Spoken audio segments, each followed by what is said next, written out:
30 cents. Oh, Yo, what's going on, y'all? This is Marcus Rosa, aka Mazuma TV. Back at y'all with some more boxing talk, man. I hope everybody's having a blessed, beautiful, positive, productive night. I hope you had a great day overall, man. We are temporarily off the live. We should be back in the mix this weekend, but until then, we'll be giving you this content, man. See what I mean? I got a few people backstage. I got my boy Rhea in the building. See what I mean? Shout out to J Cash in the building. My boy Agent 86 in the building as well. Yeah, I mean, we definitely about to have some great boxing talk, man. We're going to be talking about the 154-pound division, what's going on with the belts, who may possibly be in line, motherfuckers ducking. We're going to be talking about promoters. We may even throw a little bit of shots at the WBC. We'll see where the live takes us. But what's going on, Ree? How you feeling? I'm feeling like niggas is pussy. That's how I'm feeling. Feeling like niggas is pussy. Niggas do all that training their whole life to just come out being pussy. I like scared of the next man. Like, nigga, this nigga bleed like how I bleed. That's what we on today. Man, that's how I'm feeling right now. You heard? I ain't even trying to play nice today. Hey, man, this video might not get monetized. We gonna see. I ain't gonna say nothing crazy, but I'm gonna just say what I gotta say. You heard? Shout out to the boy Agent 86 in the building. What up? J Cash. What up? Who else? Yeah, it's heavy on Free Mark. Free Mark. Free Mark yeah. Oh, there ain't no doubt. Yeah, Free Mark says backwards, right? Yes, sir. Yeah. They did. I ain't gonna speak too much on it because I know they monitoring my channel and all that, but it's an unfortunate situation. You know, something that could have easily just been like, yo, you know what I mean? Like, give a little warning type shit, but goddamn, y'all niggas packed me the fuck up. So we gotta make adjustments. Shout out to everybody that's been tuning into the shorts, the videos I've been putting out. The subscribers are still going up. Shout out to everybody that's voting on the polls on my YouTube post, man. I appreciate that as well. Everybody that's contributing to the channel to get the algorithm on the up. Thank you very much, man. But we're going to just talk this boxing, man. We only a couple minutes in right now. So let's get into what's going on at 154 pounds. And before my boy Ree goes on, before he get this shit up off of his chest, man, I just want to give you guys some context of what's going on at the 154-pound division. For those of y'all who are, you know, not that tapped in with boxing, you know what I mean, haven't been tapping into boxing lately, even though you're a big fan, I got you covered. So basically what's going on, right? The 154-pound division is one of the most stacked divisions in the entire sport of boxing. You know what I mean? We have some of the best talent in the division. We have a lot of wild cards in the division, like Abbas Barrahu, who just came up, you know, short against Xander ZAYAS. You got Charles Conwell, Jorge Garcia Perez. It's just a lot of like wild card fighters that at any moment they could get an upset and possibly become world champion. You never really know how this division going. It's like these motherfuckers passing their belts around like hot potato and shit. You know what I mean? And when it's really a situation like that, that's how you know you are in a deep action-packed division. You still got Jermell Charlo around. But regardless, a lot of things that's been happening over the weekend, especially on January 31st, outside of Shakur Stevenson and Teofimo Lopez. We seen two big fights happen at the 154-pound division, starting with the guy that we're going to be talking about a lot on this live, Josh Kelly against Bakr Murtazaliev.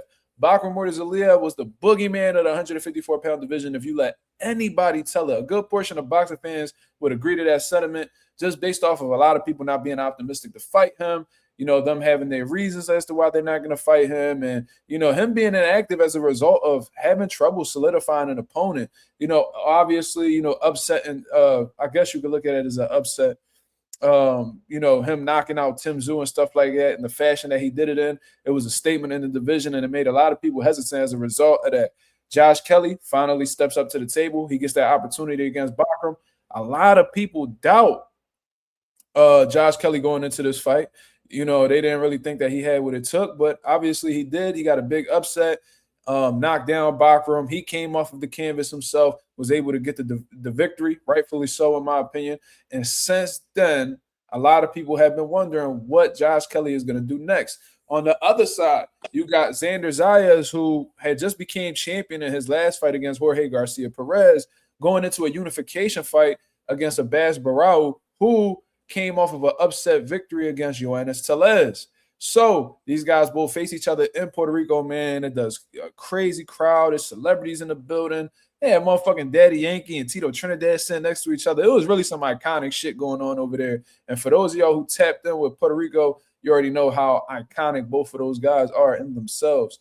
You see what I'm saying? But Xander ZAYAS puts on a great performance against Abbas Barrahu.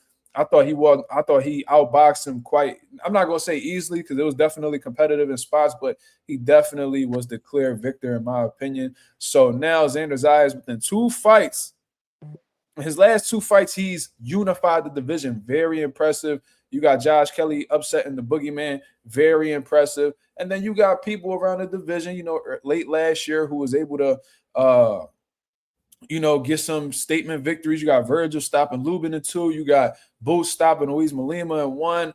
They were supposed to be slated to fight each other, but Virgil Ortiz and his team have been having issues. They're about to go to court and settle their differences or whatever the case is. So it leaves Boots out in the open and pretty much having everybody guessing what the fuck is going to happen next.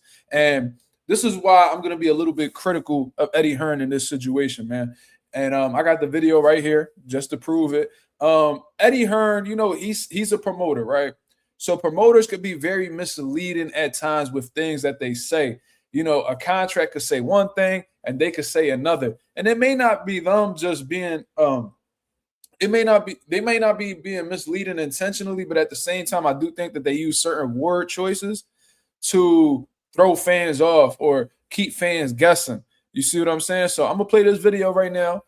I'm pretty sure I will not get in trouble for this. You see what I'm saying? But I'm gonna go ahead and share the screen for the people to see.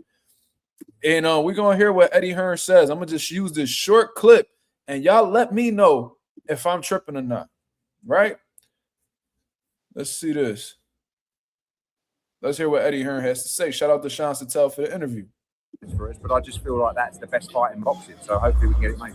Do you view the winner of Bakram and Josh Kelly as the backup plan for Jaron? Josh Kelly signed to fight Jaron within his contract, so secretly, and because he's our fighter as well, publicly, I want to see Josh Kelly win that fight. I actually think he can win that fight. Mm-hmm. Now you hear that, right? So you just to clarify, you hear this, right? Yeah. So you hear Eddie Hearn literally said out his mouth, Josh Kelly signed the fight with Jaron Ennis in his contract. So secretly, and because he's our fighter as well publicly, I want to see Josh Kelly win that fight. Right? So he wants to see Josh Kelly beat Bakram, which he did because he signed to fight Jaron Ennis under the condition that he wins. So when you hear that, it's like, oh, Boots is next. Right? That's what everybody would think. So it sound like that's exactly what it sounds like, right? So when you're saying that he signed to fight Boots next, or at least he signed to fight Boots if he beats Bakram, it's like, oh shit, all he got to do is beat Bakram and Boots is going to get a title shot at 154, right? So I'm going ahead and I'm just so sure. I'm like, yeah, man, bro, we need Josh Kelly to win. I'm on the lives telling y'all, we need Josh Kelly to win, y'all. Like, as Boots fans, we want Josh Kelly to win because if he beats Bakram, Boots will be in line to face him because when you're saying Boots is signed to fight him, I'm thinking he's the only option. But I'm going to go ahead and take this off. But when I did a little bit of my research, I'm seeing Xander ZAYAS after he beat Abbas Barao talking about IBF loading. And I'm like, yo, is this nigga Xander clout chasing?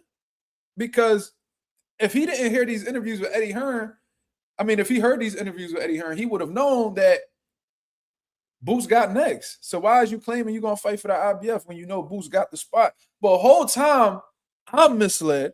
Eddie Hearn out here being unclear on the specifics of the situation. And according to Josh Kelly and his manager, Adam Booth, Boots is only an option. He's only an option. So when Eddie Hearn words shit like, Josh Kelly signed to fight Jaron Ennis, that's why I want him to beat Bakram. I'm thinking this is a singular thing. Like it's Boots, Kelly, next. All Kelly got to do is win. That's what I'm thinking. Whole time, Boots is just an option that's on the table for Josh Kelly. You see what I'm saying? Very misleading by Eddie Hearn. I really didn't like that at all, man. I felt like I was basically being lied to. You feel what I mean? So what you think of this so far, Ree? You get what I'm saying? Now I get what you're saying because now I'm looking at it from that standpoint. Like, all right, maybe it's not all on. I still think Josh Kelly and his team is pussy for even. You know what I'm saying? But I don't know. Maybe now I'm like, okay, maybe it's not all on them niggas because maybe Eddie is lying. Like and that's why I'm like, I don't really want to get on Eddie's ass yet Cause feel me, like I'm hoping, like I'm like, yo, I know Eddie really want to make Bro, Boots a star. let's keep it real. Reed. He let us on. That's how I took the situation, because I was even chopping it up with my pop earlier. I'm like, yo, pop, so you know what I'm saying? I'm hearing Eddie Hearn say that, you know, if Josh Kelly beats Bakram, that, you know, he's agreed to fight Boots in his next fight. And I'm like, yo, because I'm hearing Josh Kelly talk that shit like he got other options. So I'm like, I'm confused. Like, is this nigga backing out of the deal? My pop, like, I mean, listen, man, like Eddie Hearn can't put that in the contract. And unless like Josh Kelly buys himself out of that contract, then, you know, Eddie Hearn could sue him. So in my head, I'm like, man, this motherfucker, man, that nigga ain't about to be jumping out, buying himself out no contract. He gonna fight Boots next. I'm so reassured. But when I do further research and I dive into this interview with Josh Kelly and Adam Booth, Boots is just an option. So why did Eddie Hearn make it seem like Boots was the only option when he was one of them? You feel what I'm saying? You making this a singular thing on camera, but behind the scenes is more of a plural thing.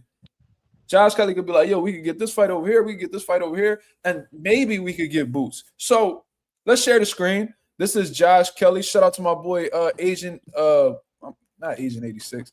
Shout out to my boy Go 787 for sending me this video and giving me the exact time frame in which Josh Kelly starts speaking his mind with his manager Adam Booth.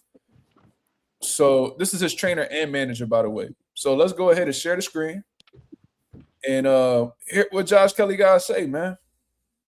We could do that with Zayas. Zayas is, I mean, think about it. Hold on.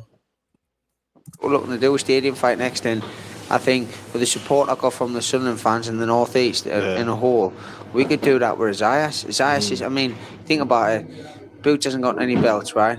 And Zayas has got 2 of the 4, yeah, 2 of the 4. He's got WBA and WBA. So why not just go straight in and try and add another 2 to mine? Yeah. And I will. This motherfucker Xander ZAYAS, bro. This is what gave Xander ZAYAS that much confidence right there. That's why he said IBF loading, because if you're hearing Josh Kelly talk, he seems like he's prioritizing the Xander ZAYAS fight over Jaron Ennis, because he says Jaron Ennis doesn't have anything. You see what I'm saying? So here it comes. Now let's hear more of what he's saying. I believe I will beat him. He was sparring with me ex. He fought with me ex-sparring partner, Abbas. Yeah. So, what did you make of that fight? If you saw any of it, actually, obviously on the same I just thought it just looked. Zayas won. Wasn't like a huge impressive win, but Abbas is tough in game, and that's what he does. He tries to come and game here, and I thought Zayas won, but I didn't think it was like an unbelievable performance. But that's the fight. If the Ben fight, obviously, it's disappointing nowadays. World champion like me is gonna call for a fight with a person who's got nothing to bring to the table. But the fact, bro, this is I just caught on to something, right? So you said that you're not gonna fight Jaron in this because, well, he didn't say he wasn't gonna fight him. He said that he would rather choose Xander over Boots because Boots doesn't have anything, but within minutes, probably less than a minute or so, he's talking about calling out Conor Benn, who also doesn't have anything and is less accomplished than Jaron Ennis. Yeah, why the fuck he call out Conor Benn?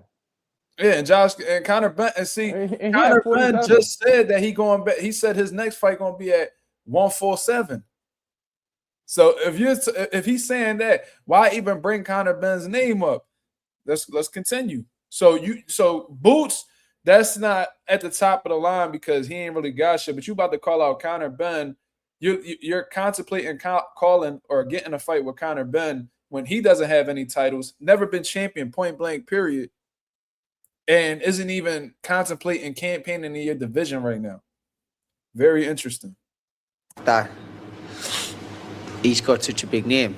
Mm-hmm. Reasons that, you know what I mean? But if it's not him, Zayas is the one we want. You want to take Zayas to Sunderland, not Puerto Rico, not in the sun. You come to Sunderland, going to play, like I said before, on a rainy old pitch, on a like a Saturday night, cold, dark. See how you boxed in. where a Sunderland fans scream stadium fight. But there were no arenas and nowhere else. It's a stadium fight. That unification, me versus Zayas, red and white party, it'd be crazy. Is that something? Yo, I'm gonna keep it 1,000. Boost, you gotta do something, bro. You gotta do something, or Eddie Hearn has to do something to really show that he's trying to put you in position to get some of these big fights, man.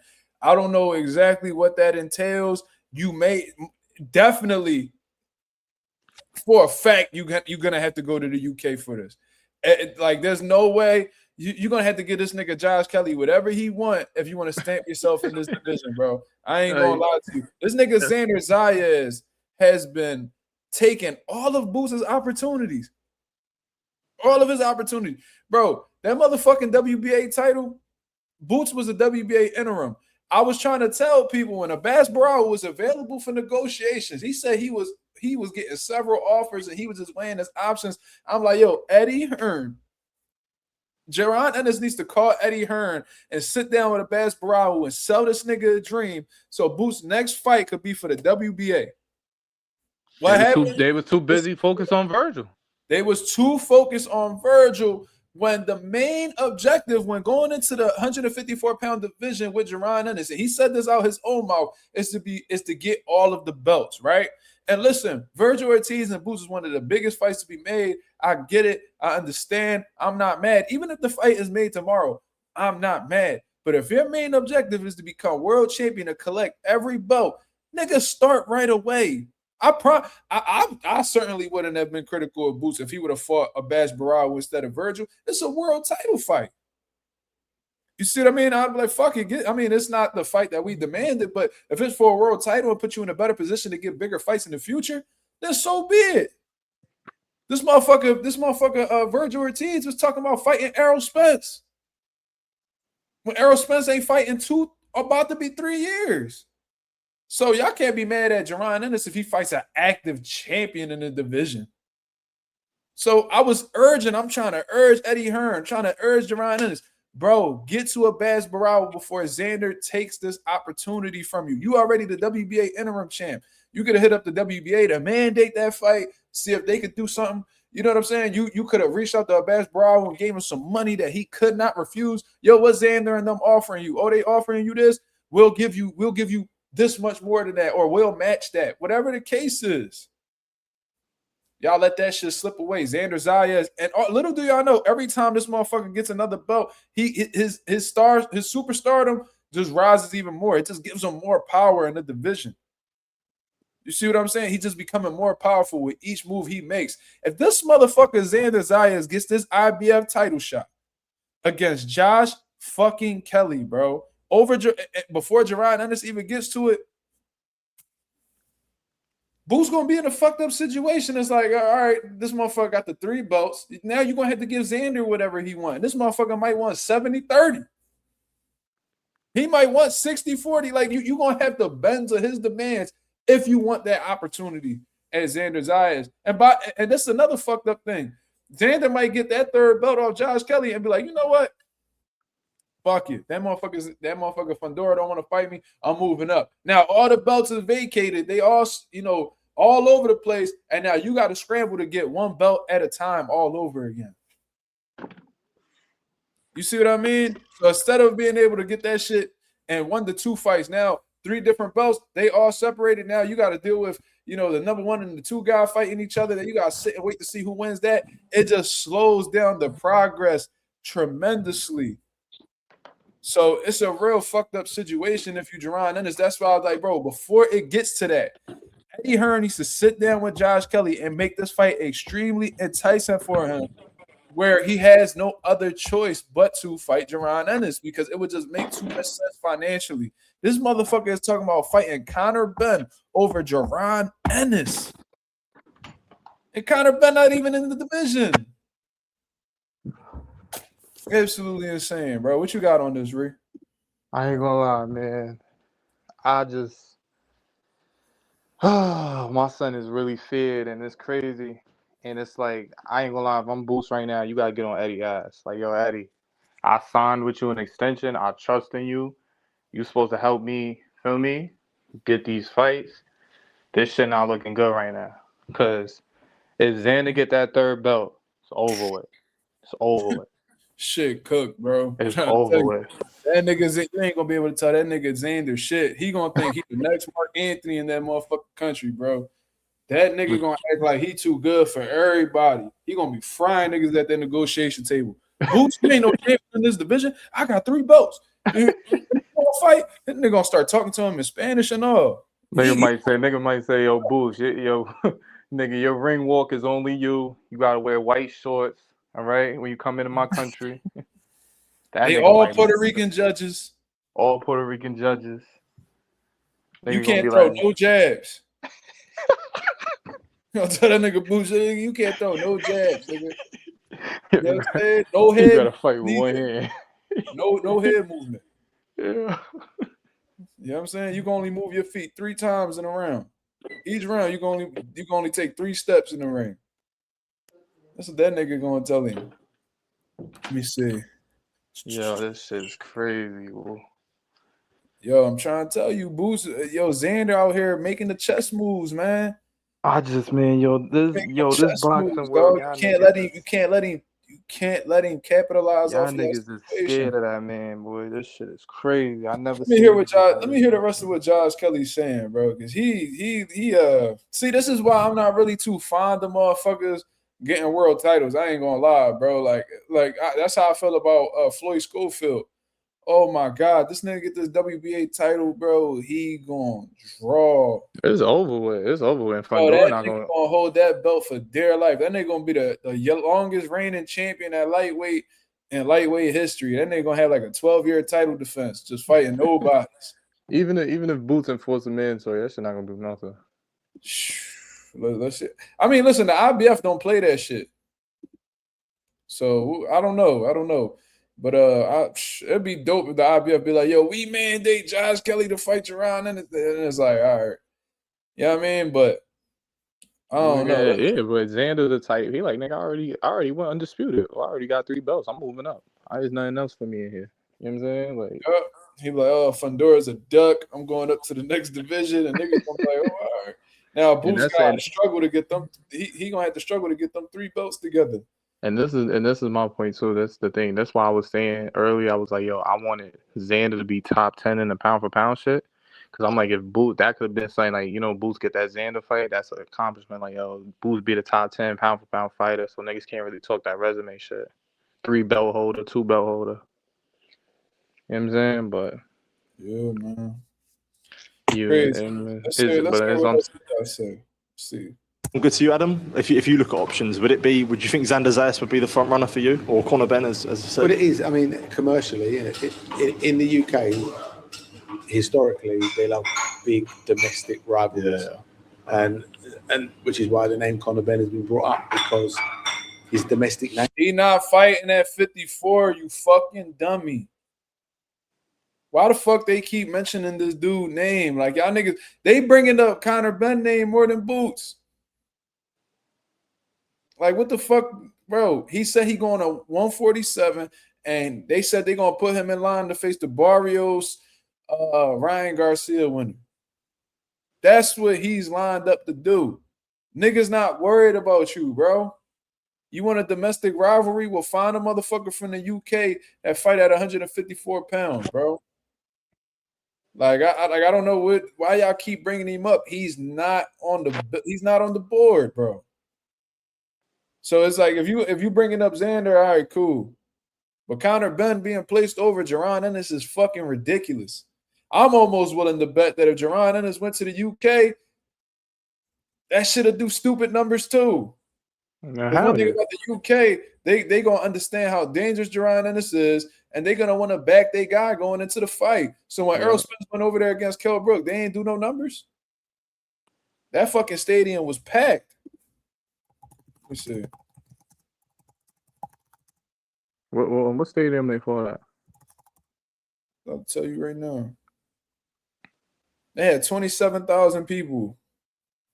And if what's the nigga name? If Eddie and Josh Kelly, they get that shit, they might do the Wembley Stadium. That shit might hold like 50,000, 60,000. Let's see. I think a world title fight. Yeah, 147. Yeah. Shout out to Agent 86. But let's finish this off. That sits around 154, and that's what he brings to the table. He brings his name, his family name, to the table, which has gained a lot of attention, and he's done the best that he can with what he's done with his career so far. Josh brings the World Championship, and class, as well as a city and a region behind him, and a Premier League football club that want to back him all the way. Yeah. So, aside from that being the big domestic fight, if it's not that one, then I want Xander ZAYAS. Yeah. I want Josh to pick up 3 of the belts and to go on to unify the decision. But firstly, he's got to pick up more and then become undisputed. Yeah. Xander ZAYAS has asked for Josh in the past. Yeah. He asked for Josh over a year ago. Yeah. Sure, he asked for it after that fight. Yeah. And he did. So here we are. We're ready. Yeah. Oh my God. Yo, Eddie, you gotta do something, bro. You have to do something. This nigga Xander about to grad at IBF, dog. He about to grad at IBF. Shit really looking like his raps. Bro, Eddie, if you let this slide... Mark, it's over with. It's over with. It's over with. It's over with. I promise you, it's over with. It's over with. If you think that nigga about to do a mandatory over unification fight, you out your cotton picking ass mind, nigga. It's over with. Like, it's over. It's over. No, I don't even think it's a mandatory, bro. Yeah, shit. Not even a mandatory then. It was really a voluntary. Let me see the rankings. Yeah, see if that shit a mandatory. I know he's number 1 in two sanctioning bodies, right? IBF and WBA. Yeah, this nigga Boost ain't even close to the number 1 at IBF. He died? Because he the WBA interim. I thought he was in both of them though. I think he was ranked in the IBF until he graded WBA interim. Now he ain't on nobody's motherfucking rankings except. Wait, how that work? Because niggas Zepeda had the interim. He was ranked at every one. Listen, shit, I don't know. Maybe that's a great question. Remember, Zepeda was number 1 in every. I'm looking at this list right now. Boost ain't on none of these lists except the WBA. So unless Boost can get the WBA to just order that fight immediately with Xander gonna get this fight with Josh Kelly, bro. Because I'm gonna tell you this: Conor Ben is really hoping that Ryan Garcia beats Barrios, because Ryan and Conor Ben would do crazy numbers probably, especially if they bring that shit over to the UK or whatever. That shit might do 90K. I ain't gonna lie. That shit gonna do crazy numbers, bro. So that's what I'm willing to bet Conor Ben is banking on. I heard Ben is gang. I heard Ben is fighting Rolly though. That's what I was hearing. OD. They're saying in May. Yeah. They're saying in May, but then I also the WBC ordered Conor Ben to face the winner of Ryan versus Barrios. Yeah, but I'm like, that could happen in like November. So let's say hypothetically speaking that he fights Rolly in May, he beats Rolly. Hypothetically, I don't know how that fight is going to go. I got Ben. And then in September, he faces motherfucking Ryan Garcia for unification. Mario Barrios, whoever wins that. The fuck? He not worried about 54. So they really praying that Conor Ben changes his mind, but he's not, because all of his ducks is in a row at 47 right now. So that's where he gonna go. Xander ZAYAS, that nigga might be a unified champion. That's crazy. So he's saying, "Yo, I'll either fight Conor Ben because he a name in the UK and we could get a domestic rivalry, a domestic fight going on, or we could go ahead and face Xander ZAYAS in a stadium fight out in the UK." They may have some issues there because Xander probably like, "Man, I'm the unified champion. You gotta come to either Puerto Rico or New York." And probably Josh Kelly like, "No, I want a stadium fight here in the UK to do more numbers." So, man, this nigga Xander out here putting himself in crazy positions. Pause and fucking Jaron Ennis. It's like Xander and Virgil working together.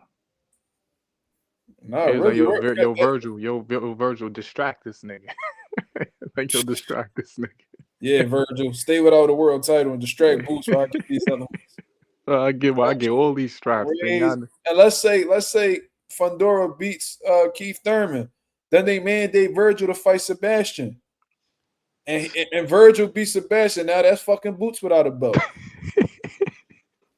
Bro, niggas gotta do something, bro. This is getting out of hand, bro. Wait, so Boots can't enforce his mandatory at all, though? Like he can't. I don't know how this shit'll go. Like Boots has so basically down here, he got no power right now. If he's the WBA interim, that means Xander is like he's the full status champion. Yeah. So how often does the WBA mandate fights? Yeah. I ain't gonna lie, they're the worst organization, right? Because they took 10 years to strip Javante. He was, you know what I'm saying?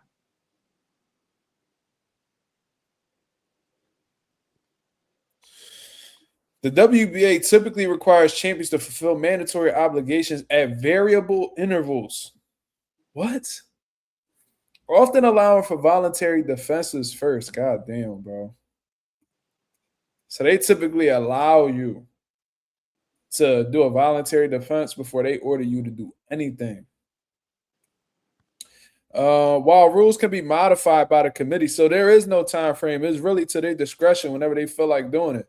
A mandatory defense is generally required within a specific period, sometimes around 180 days after gaining the title. Mandatory orders can be delayed if the champion is approved for a special permit. Bro, listen, the WBA do what the fuck they want. That's what it sounds like to me. They do whatever they want. Jesus Christ. Yeah, Eddie Hearn got to do something, dog. He gonna have to talk to the WBA. So there's a few ways Eddie could go about this.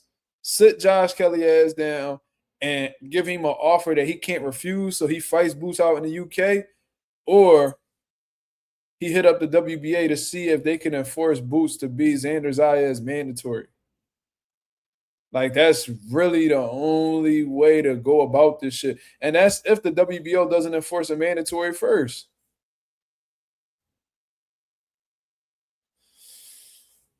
God damn, bro. Boots, you got moves need to be made, bro. And I seen Ralph say this in the comments earlier. Eddie Hearn has a history of struggling to get fights for certain guys, man. I remember when he had Luis. Niggas don't even remember. He had Luis Ortiz signed to Matchroom.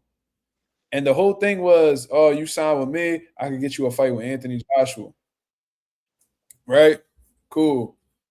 Come to find out, that wasn't the case. He was never able to get that fight for Anthony Joshua. I mean, he was never able to get that fight for Luis Ortiz. That's why Luis Ortiz moved on from Matchroom. Then we had Demetrius Andrade. Eddie Hearn kept him busy. He got him fights against a lot of like UK level guys. Locked in that Billy Joe Saunders fight. Billy Joe Saunders tests positive for PEDs. He tried to get the Charlo fight. Tried to get the Triple G fight. He tried to get the Canelo fight. Couldn't get none of those fights at all. Then Jai Opataya, whatever his name is, the cruiserweight champion, trying to get him fights left and right, can't lock in no fights for him. To the point where this nigga Opataya like, man, fuck it, I can't get no fights with him. I'm gonna go ahead and sign with Zuffa. So he signed with Dana White and them. So it's like Eddie Hearn has struggled, and he struggled to get he was never able to get the Fury Joshua fight. You know what I'm saying? To this day, hopefully we can get something done in the future. And he was never able to get that Wilder Joshua fight neither. And that was his biggest cash cow. So he historically has this pattern of struggling to lock in like those big, mega fights, unless it was funded by Turkey Al-Sheikh. So, man, I really hope that Jaron Ennis doesn't fall into that category. And we always going to question how good he is, because he can't seem to get these fights. He is, Boots is obligated contractually to fight a certain amount of times throughout the year, from what I understand. But, man, Eddie going to have to roll the dice with Boots, man. And I know that these motherfuckers be like penny pinching and trying their hardest not to spend as much money as possible. But, bro, Boots in a situation where he has all the talent in the world. He has the potential to be an absolute megastar, the face of boxing, all of that. But it seems like in order for Boots to really prove that, or at least be in the position to do so, niggas gonna have to give these fighters a blank check or something, bro. Yeah, why you said the WBO can enforce what? Say that again? You said the WBO can enforce something? No, I'm saying, let's say it's a situation where the WBA actually mandates Boots to fight Xander, right? What if the WBO mandates something before the WBA? Xander gonna have to attend to that. So it could be it could be so much shit, bro. I'm kind of overthinking it at this point, but you know, with belts comes mandatories, bro. So the WBO may wake up one day and be like, yo, we ordering you to fight Brandon Adams. We're gonna give you this much time to get the fight done because he's number one in the WBO. Then you got Jaron Ennis being interim champion. You know, they may be like, yo, I mean, you gotta see Xander. Xander, you gotta see Boots. You got this much time to try to make a fight work. Like, I don't know, bro. It could be so many things that could happen, but they say that the WBA doesn't really have an exact time frame for where they order fights. It's really up to their discretion. And they usually allow a voluntary defense. So this voluntary defense right here may be another unification fight with Josh Kelly. I think Xander ZAYAS will beat Josh Kelly. That's just my opinion. Yeah, me too. You know what I mean? I think he's you know, he's the bigger guy. He lets his hands go a lot more. He takes more chances. You know, I think he'll outwork Josh Kelly. That's just me. I think he'll overwhelm him with volume. They both, either whoever wins, they both gonna move bougie. Josh Kelly already is. Yeah, that's what I'm saying. He fuck around, win, get 3 belts. It's like what they typically do, and this what I noticed. Like a lot of these UK dudes, they grab a belt and they go hold that shit hostage in the UK, bro. That's what they do. Like I remember when Kell Brook beat Sean Porter over here, it was like an upset and all that shit. Like I think he took Sean Porter. Oh, Kell Brook did. So then Kell Brook took that shit over to the UK, bro. And this motherfucker, bro, was fighting bums. No disrespect, but like niggas who was not supposed to be anywhere near a world title fight, fighting them, man. Errol Spence had to come save the day, bro. He had to come save the day because, yo, if they would have allowed it, bro, Kell Brook would have just kept running it up with turkeys over there, bro. There's no way that shit was making them money, though. Yep. So there's no way that shit was making them, like, money, though. Hey, man, the UK come out, man. The motherfuckers come out for him, so. They sell it like Nick Ball doing right now. Yeah, Nick Ball holding that belt hostage. Oh yeah, Nick Ball holding that motherfucker. Oh yeah, I just seen him do his face off with Brandon Figueroa, bro. Man, I hope Brandon Figueroa whoop his ass, bro. But like Figueroa been looking like dog shit lately, so probably it's not. crazy that nigga really don't want to unify though. Like what? Like no unifications happening at 26. That's crazy. Bro, listen, you think that 5'2" nigga want to fight a 6'1" nigga? Rafael Espinoza punching down on Nick Ball, bro. He would knock Nick Ball the fuck out. How the hell is he 6'1", 126? That's insane. Tall, lanky motherfucker, bro. And from my experience, those be the hardest punching motherfuckers I've ever stepped in the ring with. They don't be them stocky, muscly niggas. No, it always be them wiry niggas like that. That they catch you at the end of a punch and you be like, God damn, like what the fuck was that? He don't want to move up to 30? I'm sure he can. But he probably comfortable at the weight, so he like, why not? But this another thing. Bruce Carrington just got the WBC. Yeah. I bet you Nick Ball don't want to see him neither. I bet you Bruce will whoop Nick Ball ass. That's a good way. Whatever. That nigga Nick Ball, like he aggressive, he come forward and all that. But there's a method out there how to fry him. Bruce Carrington outbox the shit out of him. For sure. No, I ain't gonna lie. What you think Dalton Smith gonna do? Since he's a UK nigga. He gonna have to fight Albert Puello. Oh yeah. I thought they mandated him with Pitbull. No. Oh. Did they? I don't think so. I know like Pitbull #1, I think, right? He the interim. Yeah, he the interim. This was the situation. So when Albert Puello lost to Subriel, I think the WBC had mandated that Albert Puello faced the winner of Subriel Matias versus Dalton Smith. So Dalton Smith beat Subriel, right? So that leaves Puello there. So it's like, all right, like, because they pretty much was like, yo, that was a close fight between you and Subriel. It was an entertaining fight, whatever the case is. We're going to give you another opportunity at our belt, because it was a fight that could have really went either way. So I think they just looked out for Puello. But, you know, Dalton Smith versus Albert Puello, I think Puello could beat him. I really do. I think he could beat him. Because Albert Puello, he got a really good, he's a really good counter puncher. Let me see. Yeah, it says Dalton Smith, Albert Puello likely to be ordered next. That's according to boxing scene. So, yeah, I think that's what's next for him. And that's most likely going to be in the UK. You know what I'm saying? They said, my boy Jay Cash said, shout out the Arrow, the orbital bone collector. Yeah, for sure. Agent 86 said, Espinoza going to send Nick Ball back to the UK. Yeah, without a belt. I mean, I don't think Nick Ball will ever fight Espinoza. That's kind of like what's saving Nick Ball is his world title. Because when you're a world champion, you're not obligated to face other world champions. You just got to fight the motherfuckers that's in your rankings. You know what I'm saying? So he could stay away from Espinoza as long as he wants. It ain't like Nick Ball gonna grow out the weight anytime soon. So damn, bro. Espinoza probably a move up and fight them motherfuckers up there, like Sugar Nunez or some shit like that.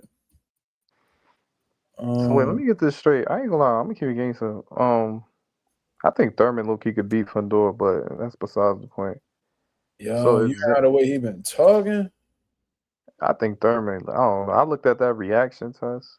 I was like, you know what I'm talking about? The hand speed shit. I looked at that shit. That's reaction timing. That's reaction timing. So we know that Sebastian Fundora ain't got the best reaction timing, because he'll see a punch coming all the way up to his fucking long ass neck and won't move. This motherfucker Keith Thurman, he got some athleticism to him. He got some quickness. He got Keith Thurman twitchy for real. Oh, he can box. He got fast hands. He got good reaction timing. Like he's quick. And it's the thing about Thurman. Like Thurman older, but he ain't really got. I mean, besides like him being injury prone, like in terms of like the damage sustained, like to the head and shit. Like he ain't really take no damage for real. That'll slow his reflexes down or make him a punchy. The only thing that's hurting Keith Thurman is inactivity. Now that could get you the fuck up out of here too. Let's not get it fucked up. But yeah, he ain't fighting 4 years. No, the last time he fought was when he fought in Australia. He knocked out the boy Brock Jarvis and shit. When was that? 2023? That was 2024. I think early 2024. Somebody can confirm for me on BoxRec, but like. Yeah, that's so Keith Thurman, he got a little bit of activity going on, but he hasn't had an elite level fight since like Mario Barrios. That was easy work. Yeah. See what I mean? So yeah, bro. I don't know if Keith Thurman beat Sebastian Fundora, but I heard him talk at that press conference. He making it seem like he gonna go get it. Like he going into the smoke. Like he talking about, man, I'm sick of boxing motherfuckers, man. Like, you know what I mean? Like I'm letting these hands go. Like I'm sitting down on my punches. And he was like, yo, like he's 6'5", but his chin not. You see what I mean? So like he making it seem like he about to trade, he about to go band for band, I guess you would say, with Fundora. You think that's smart? I mean, do he got a choice? Do he got a choice? Really look at what Keith Thurman is up against. You against a 6'5" motherfucker who like got a significant reach advantage over you. And that Tim Tszyu fight, he was actually keeping Tim Tszyu at the end of his punches. So he's actually learning how to box tall and rangy. Keith Thurman saw that, right? So most likely he's going to be trying to do – Sebastian Fundora is definitely going to try to keep Keith on the outside because he know that Keith Thurman is explosive. He can punch. And on the inside, he may very well be dangerous. He learned against Brian Mendoza. You can't be at close range, mid range too long because that shit could get you slept. So he probably thinking just keep Keith at the end of his punches, just keep that volume on him. You see what I mean? So I think Keith understands that based off of his last performance. So he like, I really ain't got no choice, man. Like I'm gonna have to use my in and out movement, my jab, whatever the case is, close the gap and fire off combinations at close range. I feel like that's Keith's best option. I think if Keith Thurman tries to box outside and give you some type of movement or be on his bicycle, I feel like that's going to really help Fundora because he ain't got to worry about you trying to hurt him. He just going to try to keep that pressure and, outwork you, try to break you down. But I think Keith Thurman's best bet is to, you know what I mean, make this an inside type of fight. Yeah. I think fighting Fundora outside would be dumb as shit. I just don't think Fundora all that, I swear.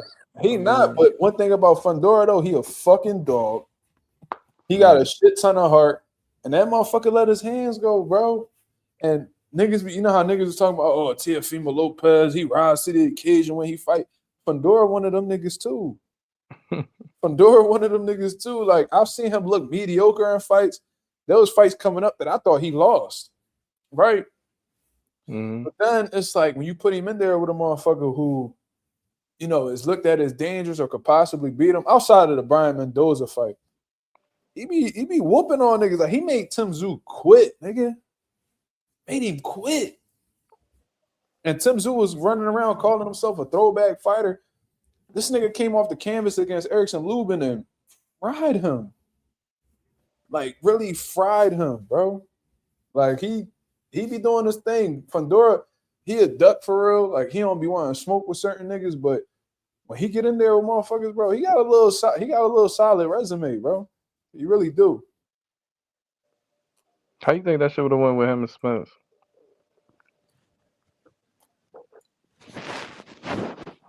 Coming off of that loss to Crawford? Yeah. Because remember, that was supposed to happen.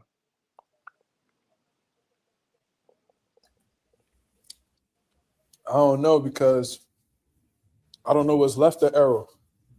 I don't know what's left of Errol. Like if he's anything like him, like let's say this.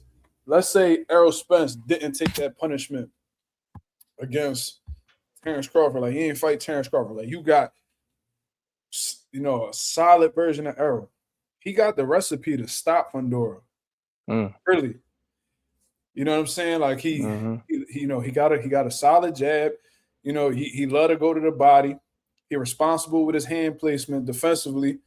He would definitely run into some shit from Fundora, but I think that he's more defensively responsible than Fundora, and his punch placement to the body would have broke Fundora down. And everybody out on heard that fought Errol, besides Crawford, said that nigga was physically strong as shit. So he probably would have mauled. He probably would have really dogged Fundora, bro. I don't know, but like we gotta see what left with Errol. Like I seen Errol hitting the pads before. His feet looked all over the place and off balance and shit like that. And that's not really typical of Errol because I seen him do pad work. And his foundation was always solid, always on balance, snapping his punches out. Like he just looked like I don't know. I really don't. But he showed me signs of a shot fighter. Damn. Off of the pad work alone. And I'm not, maybe I'm being a bit unfair by judging him off of pad work alone. But it's like I seen him do pad work before and he just looked a lot more sturdy. His punches looked a little bit more crispy. Like his punches ain't really had the same umph. Like his leg, like he had like happy feet when he was hitting the pads. And I didn't really understand what was going on. But they do say that shot fighters tend to like have balance issues, like Deontay Wilder. Deontay Wilder, when he was coming up, like you ain't never see him. Like when he shot a 1-2, it was always his balance was always right. He turned the punches over. You see what I'm saying? And he will catch you at the end of the shot, and it was good night. Now the Deontay Wilder we have now is like his legs are all over the place. Like the one that fought, Joseph Parker, the one that fought Julie Zhang. They look like two totally different fighters. If you look at that fight with Wilder and you look at the fight with like Bermain Stavern 2, or even the first Bermain Stavern fight, look like two totally different guys.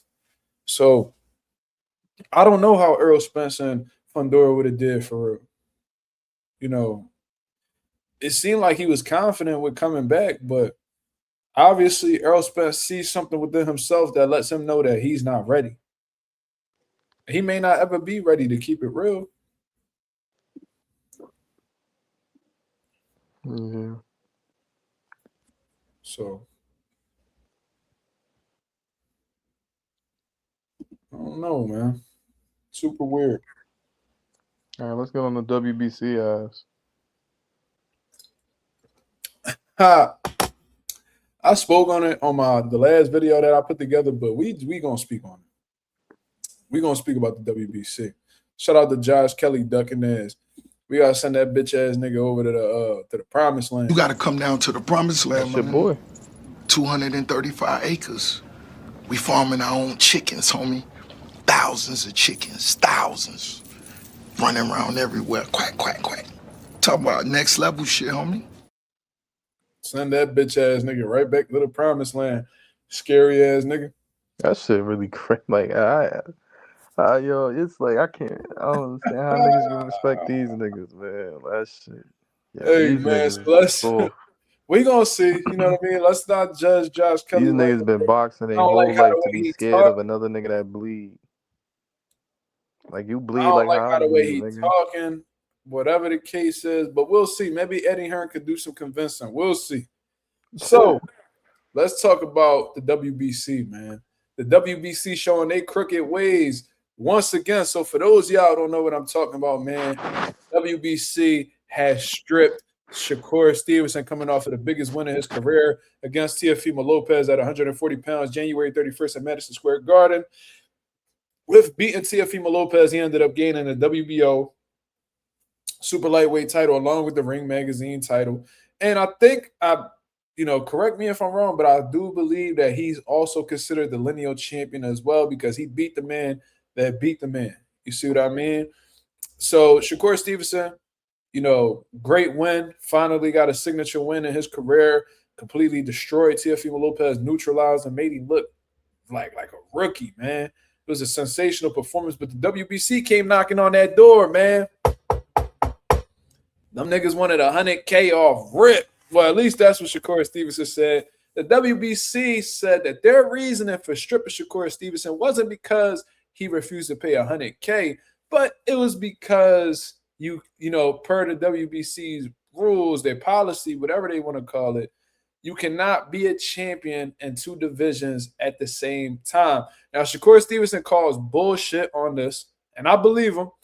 And he says that he was stripped of his WBC title because they requested that he pay $100K in sanctioning fees for the fight against Teofimo Lopez when the WBC title at lightweight wasn't even on the fucking line for this fight. You see what I mean? Now, if T.O. would have dropped down to 35 and they would have rumbled for Shakur WBC title, I would get it. Still a crazy-ass sanctioning fee to pay, but it would make more sense because he defended the title. At 140, the WBC title was not on the line, but the WBC had the audacity to ask for some fucking money. Like, make that shit make sense. So, it's like a he said, like I said in my video yesterday, it's like a he said, she said situation. Shakur saying this, the WBC saying that. But I'm somebody who pays attention to patterns, right?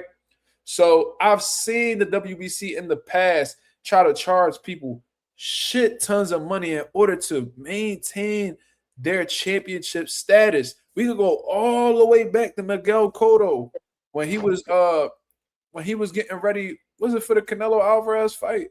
I forgot which fight it was, but they had asked for 6 figures. I don't remember the number. Whoever is able to tell me what the number is in the chat, you know what I mean? Please let me know. But I think it was like something like $300K. It was like $300K that they wanted. He was like, nigga, y'all crazy. And they stripped the title off of him, I think in the lead up to the Canelo fight. Agent 86 said they wanted $100K. Still a crazy ass amount of money. 6 figures, right? And I forgot if it was the Canelo fight, but regardless, the fact still remains true. Cotto was like, fuck out of here. I'd rather get that to my family. I'm not giving that to y'all. Y'all asking for crazy ass money. Like, this is life-changing money. This is significant money. Yeah, 100K fake crazy. Like I thought that shit was like 30K, 20K. Yo, when you really think about it, right? They talking about, oh, you know, when you pay this money, you know, this helps take care of, you know, retired fighters. Yo, no disrespect to the fighters that's retired and not doing well financially. You know what I mean? It's always a sad situation. You want to see these guys that entertained us for years be in prestigious situations financially. However, it ain't the current champion's fucking responsibility to be taking care of the past fighters, you know, bills, the past fighters' rent. Is it nice to help them? Yes. Should it be an option to help them? Absolutely. But stop acting like y'all charging me 6 figures because it's so important for y'all to take care of other niggas. Get the fuck out of here, bro. Like, you really want me to believe that all of that bread that y'all taxing these fighters is strictly to take care of guys who need help with their electricity bill, that need a new car, that need medication? Miss me with the fucking bullshit. I heard Mauricio Suleiman go up on Ariel Helwani's platform on, you know, wherever YouTube, whatever, and say that he don't make no money off of the WBC. That is a nonprofit. Listen, bro, a section of your fucking World Boxing Council may be nonprofit, but the shit as a whole, miss me with the fucking bullshit, Mauricio. I ain't never see you wear the same suit twice.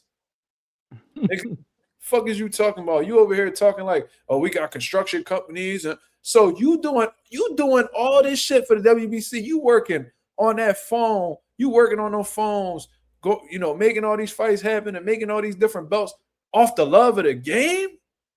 Off the love of the game, coach. Here, nigga, you traveling all around the world, all this shit off of the love of the game.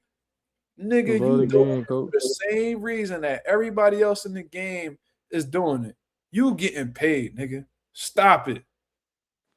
Stop it. Victor, my boy Jay Cash and nonprofits still collect cash. They just do whatever not to pay taxes. Facts. Facts. I know niggas that bro, I work with people because I'm in the banking industry. I work with people who have nonprofits, withdraw the money from these nonprofits, and Lord knows what the fuck they doing with it. So miss me with the bullshit is what I'm trying to tell you. But anyways, it's a he says, she says situation. The WBC has a pattern of having the audacity to ask fighters who put blood, sweat, and tears and their health on the line for tremendous amounts of money. Most recently, Terrence Crawford came off of the biggest win of his career against Canelo Alvarez. They had the nerve to ask this nigga for $300,000. $300K. And they like, oh, it shouldn't be a problem. You made $50 million. First of all, you don't know what Bud made. And even if he did, what the fuck makes you feel like you so entitled to have that type of money?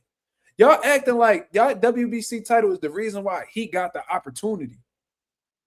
He didn't get the fucking opportunity because y'all, and then people was steady trying to defend. Oh man, but you know, they gave you an opportunity to fight for their belts.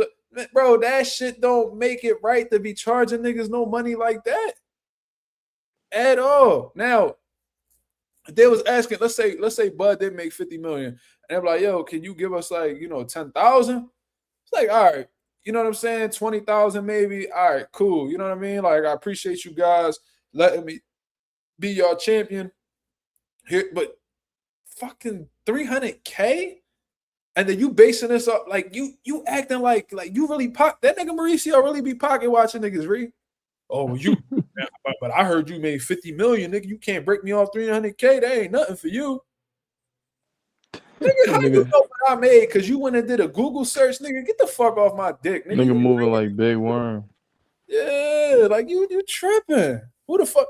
I'm like, nigga, ain't your fucking business how much I made, nigga. You wasn't negotiating my bread for me. You just trying to take from me. You a leech. Fuck is you talking about? So, anyways, he fucked Bud over. He tried to fuck Bud over. Bud said, fuck you, I'm retiring anyway. I ain't giving you shit. I tried to give you what I gave all the other sanctioning bodies. They all said yes, except you. So clearly you're the fucking problem. Then, you know, they did this shit. They just did this with Shakur. Shakur, like, I'd rather get after my daughter. Fuck these niggas. And Shakur felt like they targeted him because they targeted Bud, who's close friends with him. To be real, that shit seems pretty sensible to me because you beefing with Bud, you see me with Bud. So because you see me being cool with Bud and I'm being influenced by him, now y'all want to come knock on my door and fuck with me. And he's all right, well, I'm going to be just like my big brother Bud and say, fuck you too. You can have that funky ass belt. You feel what I'm saying? Mm-hmm. So now, let me see. Ralph said Mauricio like them niggas that was trying to get the bread from Bow Wow and lottery ticket. He was trying to extort that nigga. Yo, real rap. That's what these niggas be doing. So I believe Shakur Stevenson. I don't see why he will lie about that. The WBC need to really tighten up, man. And they making it, and I said this in the video as well. They're making a huge mistake with approaching these big name fighters and, you know, pretty much running them off of their titles because they want to charge crazy amounts of money. You do know that this younger generation is watching this shit go on, right?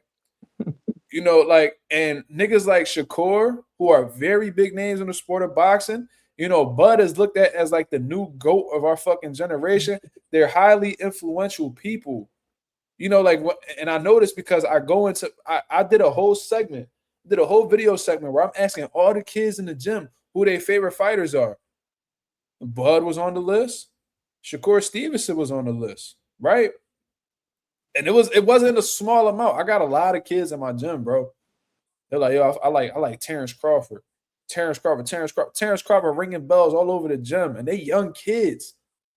And you got people, oh man, I like Shakur, man. I like Shakur. And then you had like the Tanks and the Haneys, and like these are influential people. So you taking two iconic figures that are currently in boxing and trying to pretty much extort these niggas out their money.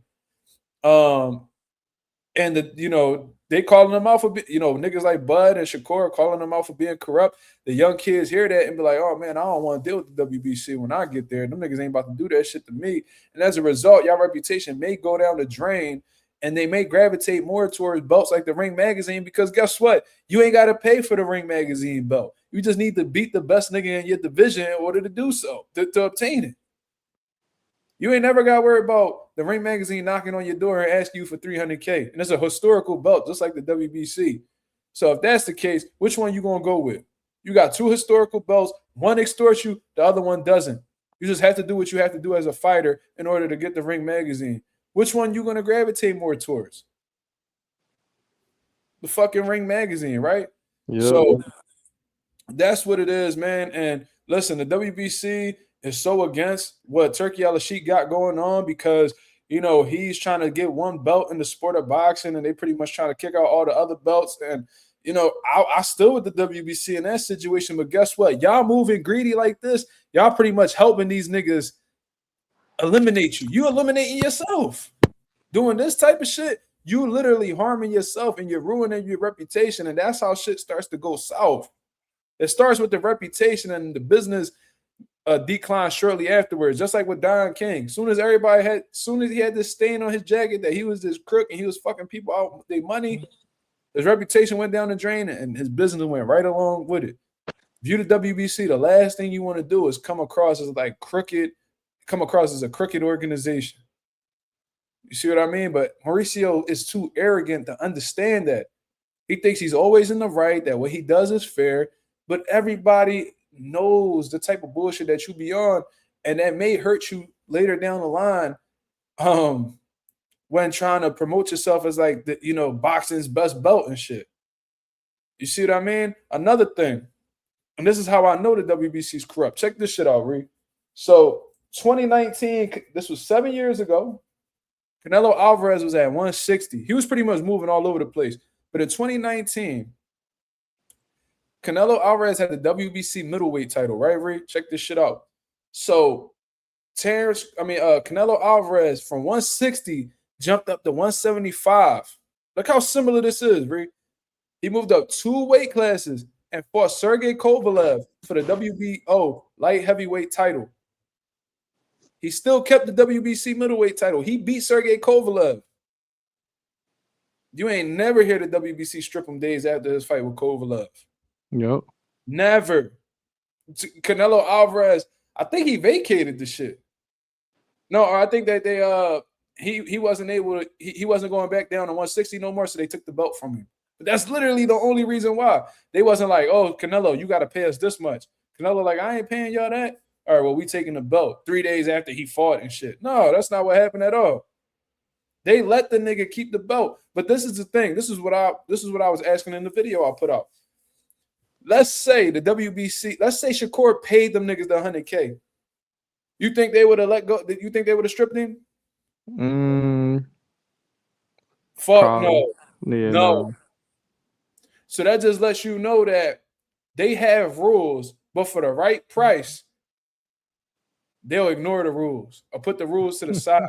Nigga, that is the definition of corruption. That is the definition of corruption. Because having real integrity, especially in businesses, regardless of the dollar amount, you're going to abide by the rules that is set forth. If you have rules like, yo, you can't do this, but niggas be like, yo, I give you a couple dollars if we could do that. Then you be like, oh, yeah, never mind. Yeah, go ahead, do it, man. I'll take your money. Go ahead, do what you want.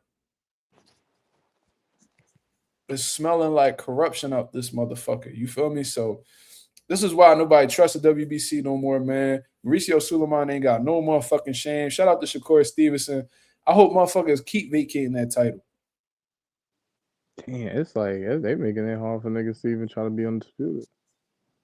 Yeah, and the whole thing, maybe they don't want to be undisputed. Maybe the WBC don't want fighters to be undisputed.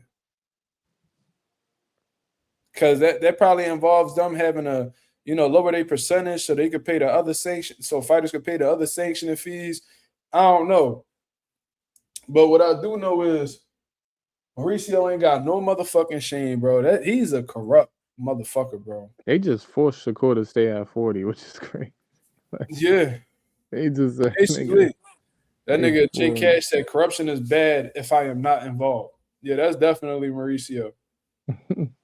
Yeah, that's definitely Mauricio. Yeah, like they just forced him. Like, I mean, they could have. I'm just thinking of like money fights that they could have made at 35 with Lamont if Lamont gets the WB. Like they fumbled. Like y'all niggas could have. Y'all not gonna make no money with Javier Herrera as y'all champion. You know what I'm saying? Like and Oscar De La Hoya dicking, right? Because this whole thing is like he got shit. He got a problem with Turkey and all of them. So he trying to ride the WBC dick and shit. But the whole thing is like, my nigga, like, stop it, bro.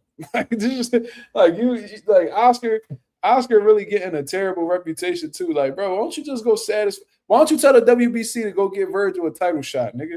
How about that? You keep riding WBC dick. Oh man, yeah, man. But if you don't defend your belt, they gotta strip you. That's not why they stripped him, you dumbass nigga. Ain't you the golden boy, nigga? Won't you, nigga, have a golden brain and think shit through, you stupid motherfucker. They ain't why they and it's funny, Shakur just defended his shit against this nigga fighter. Right, and whooped your fighter ass when you was trying to block the fight. But you talk all this shit about Turkey, but you love taking Turkey money because according to research I've done, you gave up that ring man. See, nigga, you over here talking shit about Turkey and talking about the Ring magazine and how the way they move. Nigga, you own the Ring magazine. You sold it to Turkey. Damn. You sold it to Turkey for like 10 M's, I heard. I heard you sold it for 10 M's. That could be wrong. You know what I mean? But from the research I gathered, you sold the Ring magazine for 10 M's. Now you mad that Turkey, like you sold him the shit. And you said I heard him say that he felt like the Ring magazine was in good hands. Now you over here talking crazy about him because he ain't doing what you like and shit. Or you feel like your business is threatened. If you, bro, you gave a nigga the power to put your business in that situation. It's all good when he getting you the money though, but you know what I mean? When he start pulling back from you, now you got a problem. Like, nigga, shut the fuck up, bro. Shut up. Why don't you tell Mauricio, the nigga you dick riding in your IG comments, to go order Sebastian Fundora versus Virgil Ortiz? I bet you he won't. Nah, yo, no funny shit. Shakur had 3 title defenses? What, 35? Yeah.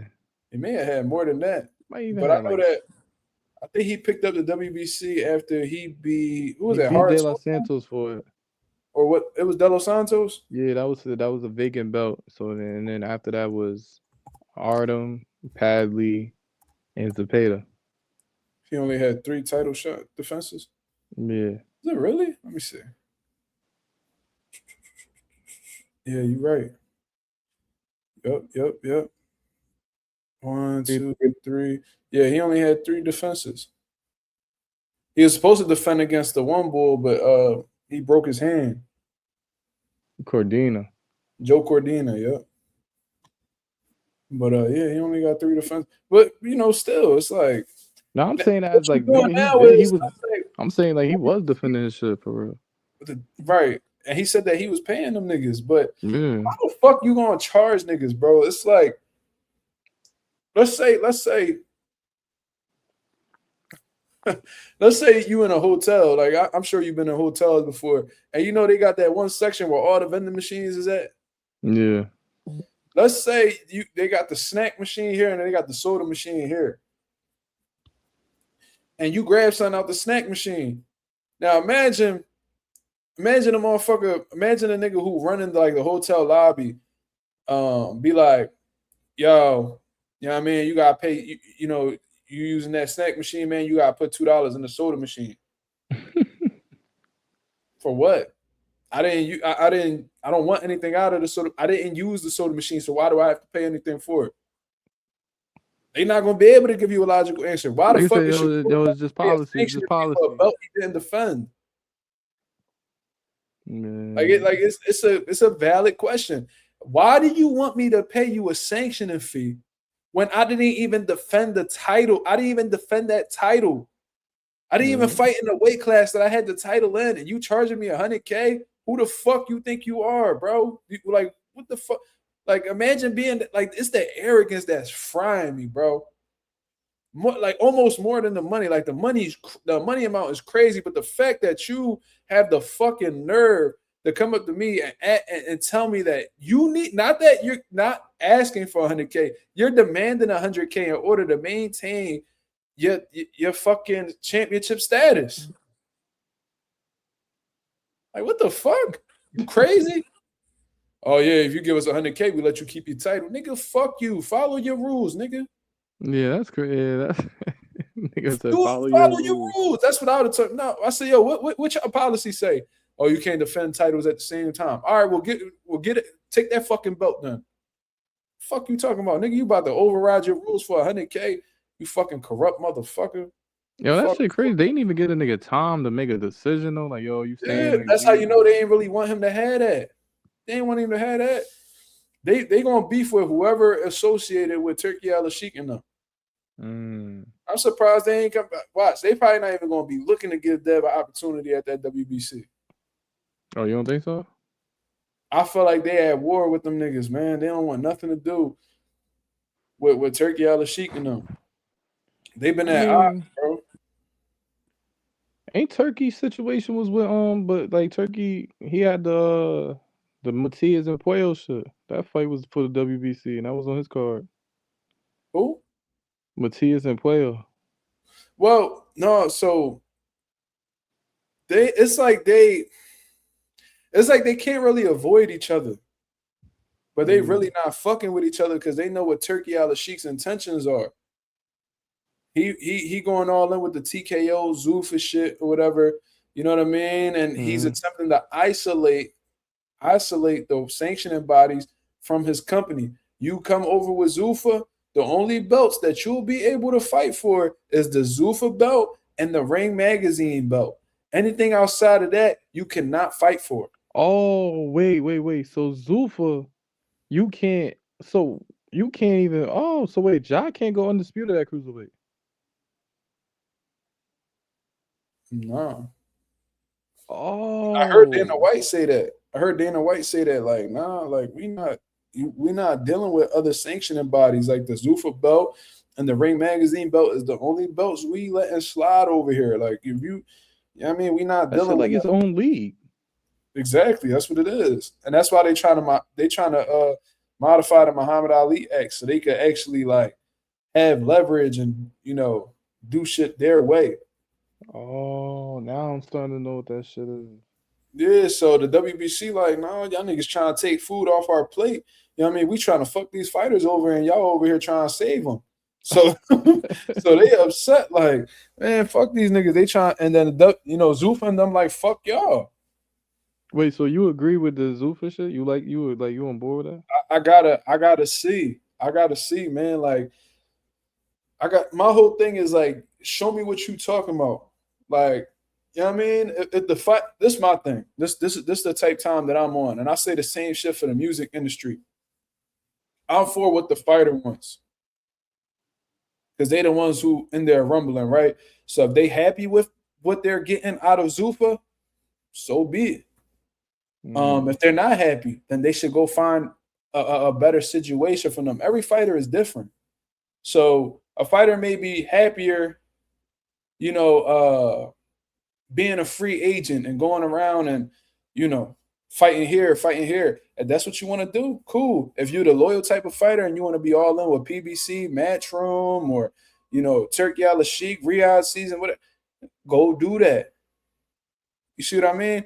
If they getting paid a certain amount of money that they feel is appeasing to them, like they able to take care of their family and they satisfied with it, so be it. I can't tell these motherfuckers what they should feel like they worth. If they feel like they can go somewhere else and get a bigger bag, go do it. I'm for what the fighter wants. The fighter's happy and it's benefiting the sport of boxing. We getting what we want as boxing fans. I'm okay with it. Wait, so who's like, all right, so say like, so Jai and David Benavidez probably never gonna happen? I mean, I don't know. That's a good question. I mean, I see that he about to fight Zordo May 2nd. Yeah, but I'm like, that's for the belt We too. don't know. I'm like, And that's a unit. I think that's 2 belts. I think Gilberto Zordo, he got 2 belts at cruiserweight. you got 2 belts? I think he's unified. Word? Yeah, so Benavidez is about to fight for unification at cruiserweight. Oh, then he not coming back to 75. He said he will. He said he will. And I That think make he no will. sense. I think he's just taking it because you gotta look at Benavidez's situation, bro. He in a fuck. Look what was going on when he was at 68. Yeah. You know what I'm saying? Look at what, he won the world title 2 times. You know what I'm saying? He fucked up on his own behalf, failing for cocaine. And then Benavidez tested positive for cocaine. Oh shit. He admitted it. He said that he was just like, his uncle died and he was going crazy and shit like that. Hanging with the wrong people, all that good shit. So they say he tested positive for cocaine, they stripped him. Then he had missed weight during the pandemic, and I was in the PBC bubble. Everybody was missing weight. Mostly everybody was missing weight during the pandemic because they couldn't train. Nigga, you stuck in a room all day. What the fuck? How you gonna lose weight? You feel what I'm saying? And then they only let you in the gym for like an hour. How much work can you really get done in an hour at the gym? That in terms of cutting weight, it's pretty difficult to do. And then when you just got like a treadmill, no bags, nothing like that, it's tough. So I feel like they should have. I'm not gonna say forget a nigga for missing weight, but considering the circumstances, it's like, come on, bro. Like, this is a special situation. But regardless, he, once Canelo got the belts, he ain't never give Benavidez an opportunity. Benavidez had to settle for whatever was the next best option. So then he goes up to 75, hoping that should have changed. He fighting, he fights some solid, competition. He beat David Morrell. He beats Vosdick. Now he's sitting here waiting like, yo, I'm the mandatory in the WBC. Bivol got to fight me. Bivol doesn't fight him. He gives up his belt to not fight him. So it's like, all right, like I'll just beat on Anthony Yard, but I can't get the fights with the better Beavs and the Bivols. What the fuck am I going to do? He going to go where the next best option is. And Zordo was like, yo, I'll fight you. So what the fuck are you supposed to do? Keep fighting these lower level niggas until Bivol or Better Be feel like fighting them? It's a tough situation, bro. Canelo. Wait, I like he beat everybody at light heavyweight. No, not everybody, but he beat some solid names. Like he beat the former WBC champ that only lost to Beterbiev at the time. He beat Alexander Volzdik. He beat David Morrell, who moved up in weight around the same time as him. Then he beat Anthony Yard. I ain't gonna lie, that nigga resume fake. All right. Nah, he picking Benavidez' resume getting a little, you know what I'm saying? That shit getting a little bit heavy since the Caleb Plant fight. Facts. He been on a roll. Boo Boo on that shit too. Yeah, and Boo Boo ain't fight since then. Ralph said Turkey essentially extorted Bivol out of that fight. Turkey was being petty towards Benavidez. That's a fact. Turkey did Benavidez so dirty. You talking about part two? No, with Benavidez getting the opportunity, because Turkey been fucking over Benavidez for a minute. Like, he ain't helped get up. So Benavidez was trying to get that Canelo Alvarez fight, right? Mm-hmm. He, I think Turkey Al-Sheikh was looking to do some type of business with him, blah, blah, blah. And this nigga goes, I think he invited Benavidez out for a fight and all to go see the fights or whatever out in Riyadh. Then this nigga Turkey Al-Sheikh talking about, I'm not interested in making, Benavidez versus Canelo. I'm interested in making Terrence Crawford versus Canelo. It's like, what? So he fucked him up out of that situation. Pause. Then Benavidez, all right, fuck Canelo. What's the next best?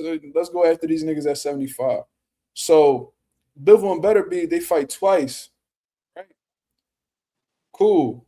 I thought Bivol won both times, but it's really 1-1. So Bivol has options. He could give Beterbiev the trilogy, or he faces a WBC mandatory and David Benavidez, because the WBC mandated it. So Turkey Al-Sheikh, he don't fuck with the WBC. So he like, listen, I think he put out a post publicly. He was like, yo, listen, Bivol, I'm paraphrasing. He's like, yo, listen, Bivol, man, I helped you a lot during your career.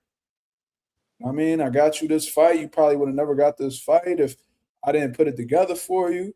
Like, I've been real generous, to you and all that. So I'm going to just tell you, man, like, make the right choice. Make the right choice. Like fucking putting that pressure on Bivol. Like, if you go ahead, like, if you take this Benavidez fight, like, I'm done fucking with you. Damn. Basically, like, you know what I'm saying? Like, that could fuck up what we got. Like, basically, if you take this Benavidez fight, that's gonna fuck up the relationship that we got going on. And we doing but that fight could be on a Turkey card.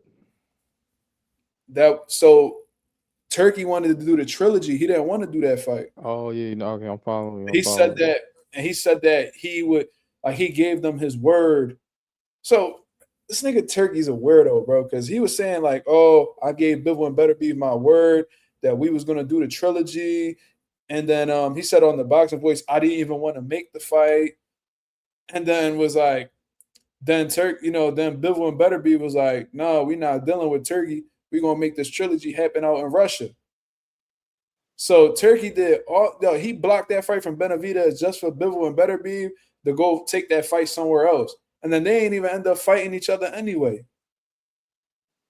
Still to this day, Beterbiev hasn't fought, Bivol hasn't fought. So, like, this whole time, y'all niggas was waiting around. Benavidez could have fought Beterbiev or Bivol. So, damn. Yeah, bro, like, Turkey got money. He's made some good fights, but he be fucking nigga shit like up. a spoiled brat. That's exactly what he is.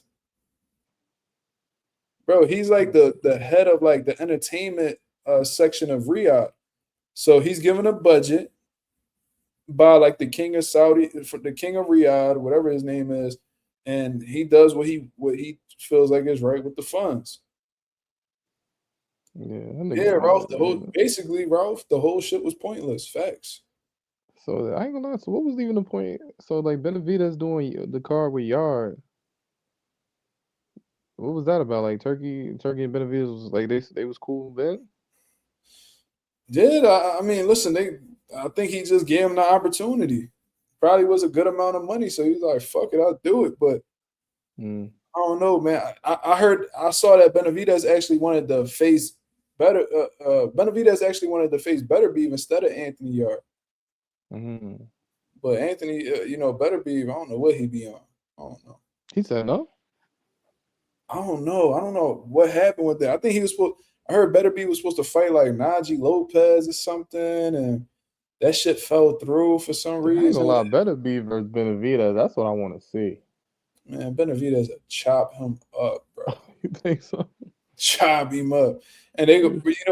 And I think Benavidez beats Bivol too. A lot of people disagree with me, but I think he beats Bivol too. I think he outworks Bivol. But Beterbiev, yeah, if Beterbiev, though, I think he could definitely hurt Benavidez and shit like that because he's shitty strong. But I think that if Benavidez is able to weather the storm, I think he'll really punch on Beterbiev. Beterbiev ain't really got no good defense for real. He's slow. Benavidez, he walked forward though. Huh? I say I never seen Benavidez on the back foot. I'm like Beterbiev might be the first nigga. Nah, but Benavidez walk back. Benavidez actually got some, in my eyes, he got some underrated defense, and he know how to keep it. He know how to keep the range, bro. I think he'll punch on Beterbiev, and I think Beterbiev only getting older and shit. I think that nigga falling off for it. Yeah, I think what Benavidez beat, if Benavidez were to beat Beterbiev, they're gonna be like, oh well, Beterbiev was 40-something years old when they fought. They ain't gonna give you no credit for it. Yeah. Or he coming off of a loss. You know what I'm saying? He 40-something years old. So what you think about Benavidez and Zerto? Man, Benavidez gonna punch on Zerto, bro. Or even because he cruiserweight though. Yeah, but Benavidez not no small dude though.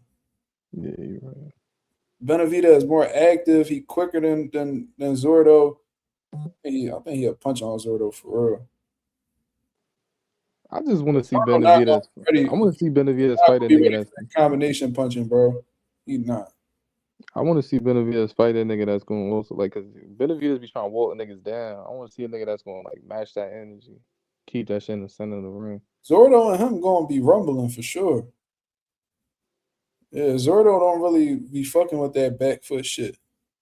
Cause I thought Yard was gonna be on that, but hell nah, man. Anthony Yard ain't got no conditioning for real. That nigga all muscle. He got some power. I seen him hurt Benavidez too. He hurt Benavidez with a straight right hand. And Benavidez played that shit off. Huh? I don't remember that. Yeah, go watch that, John. It was like early on in like one of the rounds. Anthony Yard popped in with a right hand, boom.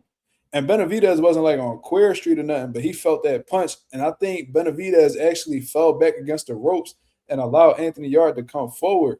He was like shelled up and shit like that. That rocked him. Mm-hmm. But Benavidez just got a chin, man. Like he resilient as fuck. Like Benavidez the type nigga like you really gonna have to spark him. You're going to have him really hurt. You're going to have to really knock him out to get him out the fight, bro. So you think the reason like Boo Boo couldn't even do it to Benavidez because that nigga ain't had no pop? Nah, Demetrius Andre got pop. It's just that motherfucker Benavidez is huge, bro. Yeah. Nigga big as shit. He a lot bigger than Andre for real. Like Andre was really like a middleweight. You feel me? He only moved up to 68 because he couldn't get no opportunities at 60. So it's like you going up against a 68 bull who could really be a light heavyweight / cruiserweight. And you know Benavidez blow up in weight after the weigh-ins. So he probably was every bit of like 190 or 185 around there. Yeah, that's crazy. Trying to tell you, he probably was like 185, close to 190 around there. And he probably was punching Andre all up beside his head, and he like, this nigga too big. Like, fuck all that. And then Benavidez was hurting him. Like Benavidez hit him with the chin and had him out, like dropped him and all. And I'm like, Benavidez ain't even that big of a puncher, but when you a smaller dude getting punched by a bigger guy, that should have an effect on you. Like, if you a 130 nigga and you fighting a a 160. That 160 probably ain't a big puncher for a 160 for another 160, but if he crack a 135 boy, he could hurt him. Yeah. Because, you know, he may not be a big puncher for his size, but he'll be a big puncher for a smaller dude. So I think that's what happened with Andre for. But Andre had the right idea. He just couldn't take that shit that Benavidez was dishing up. Like he was punching a combination. He had fast hands. Yeah, he looked good early. A problem. You ever seen Andre in his prime? Hell no. That motherfucker was a monster, bro. Monster. Niggas ain't want fighting for real because of what he had going on. Even in the amateurs, he was smoking niggas. I heard he whooped Keith Thurman ass in the amateurs, all types of shit. Damn. So he was just cursed with just being too good early in his career. Yeah, but also he made terrible business decisions too, and that fucked up his career too. I said Andre was hurt bad after that knockdown on the fourth. He was done. Yeah. Like what you think, boy? You talking about business decision? What do you do? Well, he was signing, like he signed with like promotional companies that like were up. Like I think like he signed with like this company called like Banner Promotions, and they gave him like a huge signing bonus or whatever, but they wasn't able to get, you know, I think he was able to win a world title at 54 a couple times and shit like that, but he wasn't able to really get no big signature fights, probably because that promotional company didn't really have much, you know, pull. So then he signed like a management deal with Rock Nation or some shit like that. And apparently they're the ones who he blamed them for fumbling that Jermell Charlo fight that he had lined up because they were signed to fight each other. Oh, word? Yeah, Demetrius Andrade and Jermell, I think it was Jermell Charlo was signed to fight each other. Then like a couple weeks before the fight, Andrade pulled out. So that was a situation. So why he complained about not getting fight, nigga pulling out? He said that it wasn't him that pulled out. It was just like his manager had ruined like the deal that he had in place for the Jermell Charlo fight, some shit like that. It was a while ago, so I don't remember verbatim what he said. But he blamed the manager for that. Then you signed with Eddie Hearn. Eddie Hearn is like this new upcoming popping promoter, you know, in the US and shit like that. And he can't get you no big fights. And the one big fight he was able to line up for you, the nigga test positive. So this nigga just it's like a little bit of bad luck, bad business moves, and you know, being risky. High risk, low reward. Damn. He almost had a Derevyanchenko fight in 2018. Man, he would have fried Derevyanchenko, bro. Yeah, what you think would happen with Jermell and Boo Boo? At that time, that's when Jermell really wasn't like, he was like outboxing niggas around that time. I think that's when he was with Ronnie Shields. And like Jermell Charlo was more on his toes. He was like the boxer at the time, and Jermell was the puncher. It wasn't until Jermell started rocking with Derrick James that he started sitting down and like, you know, knocking people out and shit like that. I don't know, man. Like Demetrius Andrade was real awkward. Hand speed, that's a 50-50, man. Because, yeah, that was a 50-50 for sure.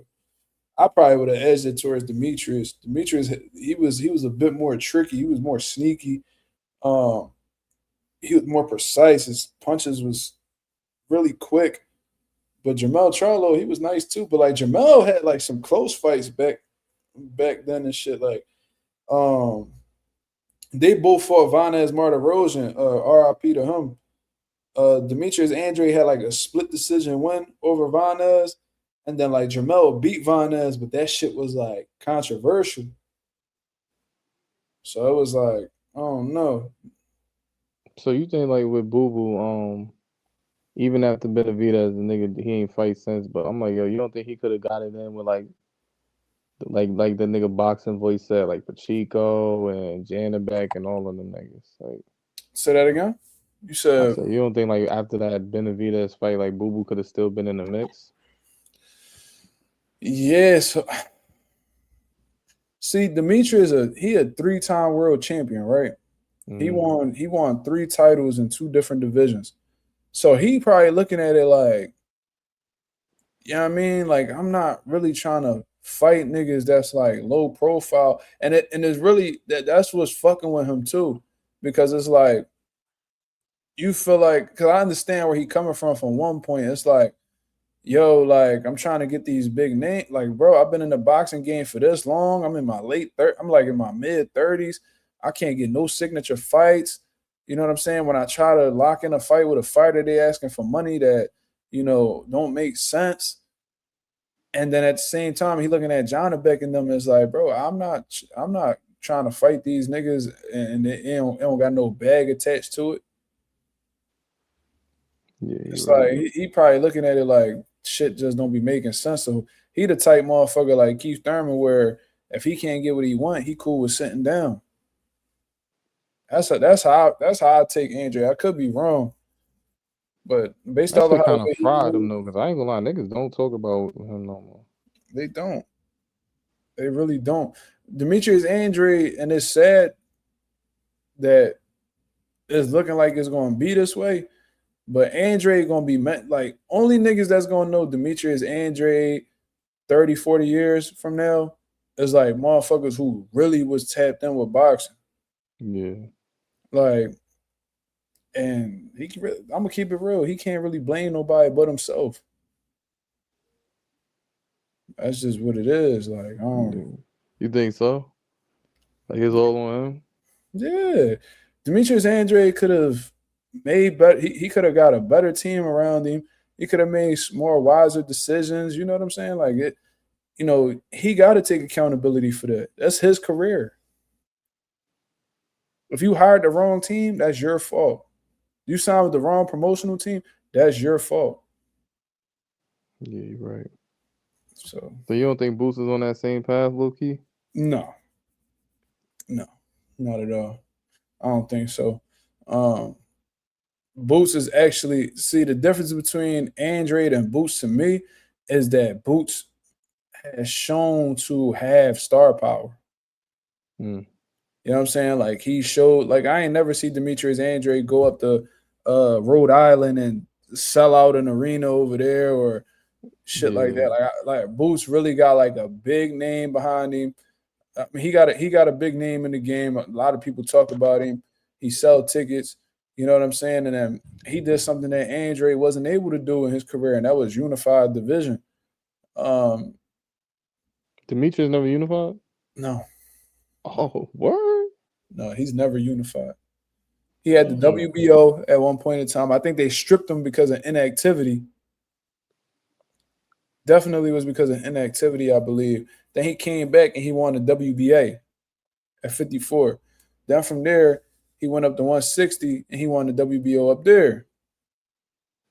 Man, so he couldn't even try to corner niggas into like unification. Bro, motherfuckers was like, man, he was just beating up on. I'm trying to tell you, that whole time he was with Eddie Hearn, he was just beating up UK niggas. Those are the only niggas that wanted to fight him. And like guys, like local guys that was just saying Eddie Hearn's stable. Like, yeah, still look, it's about to be 2 years. It's been 2 years that he ain't rumble. 2 years and some change. But look at the guys he was fighting: Jason Quigley, Liam Williams, Luke Keller. It's like, who the fuck is these niggas, bro? But bro, if you really want to see like a great performance from Demetrius Andre, my favorite fight from him is Willie Nelson, bro. Who's his best win? His best win is probably Jack Koke. Selecki was a good one because that's a name that I heard of. Vanez Martirosyan. Like, he really don't got no big names, man. So that nigga resume not really it. No, not at all. I mean, I know who like these niggas like that I see it on his resume. Like I know some of them. Like I know Alantez Fox, but how many people know Alantez Fox? Yeah, you're right. Like that's Mike Fox's brother, the one I've interviewed on my channel before. But like niggas don't really know him. Just keep it 1,000. It could have been Billy Joe Saunders, but like I said, he tests positive. I ain't gonna lie, that's crazy. It's like, man, I hope my son Boots get them opportunities, yeah. That shit crazy. He will. I seen the talent in Boo Boo even when he was trying to do that shit against Benavidez. Like I was like, yo, this nigga nice, like combination, like you know what I'm saying? It just he ain't had a spark to keep that nigga off. You'll be entertained for 12 rounds watching him versus Willie Nelson, bro. Word? I might check that out. Hell yeah, bro. He stopped him in the 12th round. Like this nigga's punching power was insane. Like Andre got some real crack on his punches too. Like I see why Canelo ain't want to fight him. Nigga said Andre would always drop dudes within the first 3 rounds, and then it was like bro, to a decision. Facts. Yo, Andre to start off fast. The bell ring, ding. He come out, boom, boom, boom, boom, boom, boom, boom. he always put you down. But it was like after niggas got up and shit, like he'll just coast. He'll just outbox these niggas. Which like I didn't some Devin Haney shit. Yeah, but like he'd start off way quicker than the Dev. Like Dev would take his time, find the punch. Andre to come out guns blazing. Like there was this African nigga he fought in Boston, I think. His name was like, oh yeah, this him right here. His name is Walter Katan Dakwa or some shit like that. He from like Namibia or some shit like that. I don't know.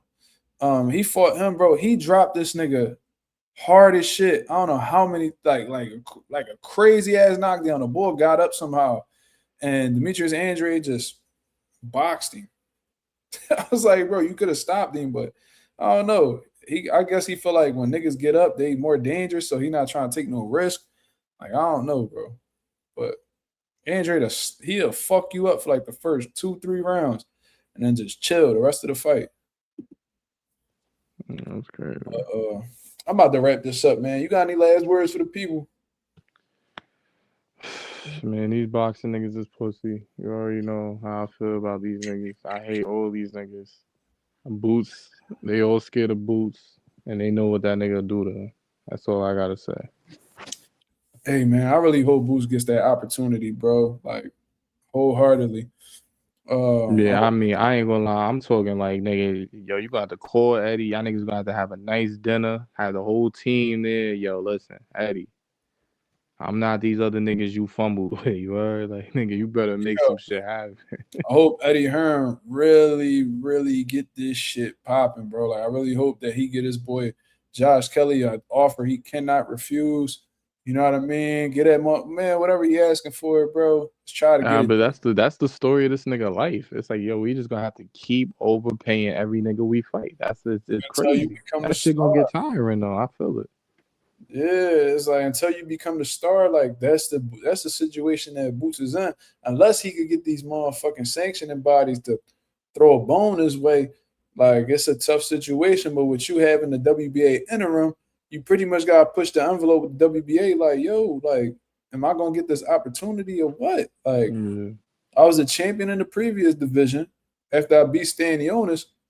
Why can't I get a shot at the WBA? Right, he should have had an immediate shot. Yo, I really think sitting here waiting for Virgil Ortiz. This nigga Xander racking these belts up. Yeah. So wait, my thing is though, I'm like, I ain't even trying to be on that, but I'm like, ain't this nigga could have had an immediate shot though with Bakram? When he first moved, like he had 2 of the belts. He could have activated one of them shits. Yeah, so I think like when he first came into the division, he was ranked in every sanction. Like he was ranked in like 3 out of the 4 or some shit like that. Mm-hmm. But I think once they put the WBA interim up for Weisma Lima, then all that shit changed. It's like, all right, you grab that interim belt. Like, we not about to put an interim belt, an interim champion on a different sanctioning body's rankings. So I think that's what hurt him in a way. So it's like, because when you grab the WBA interim, it's like, all right, you're like in the other sanctioning body's head, it's like, all right, you're going the WBA route. Yeah. So it's like, I don't know, bro. We'll see.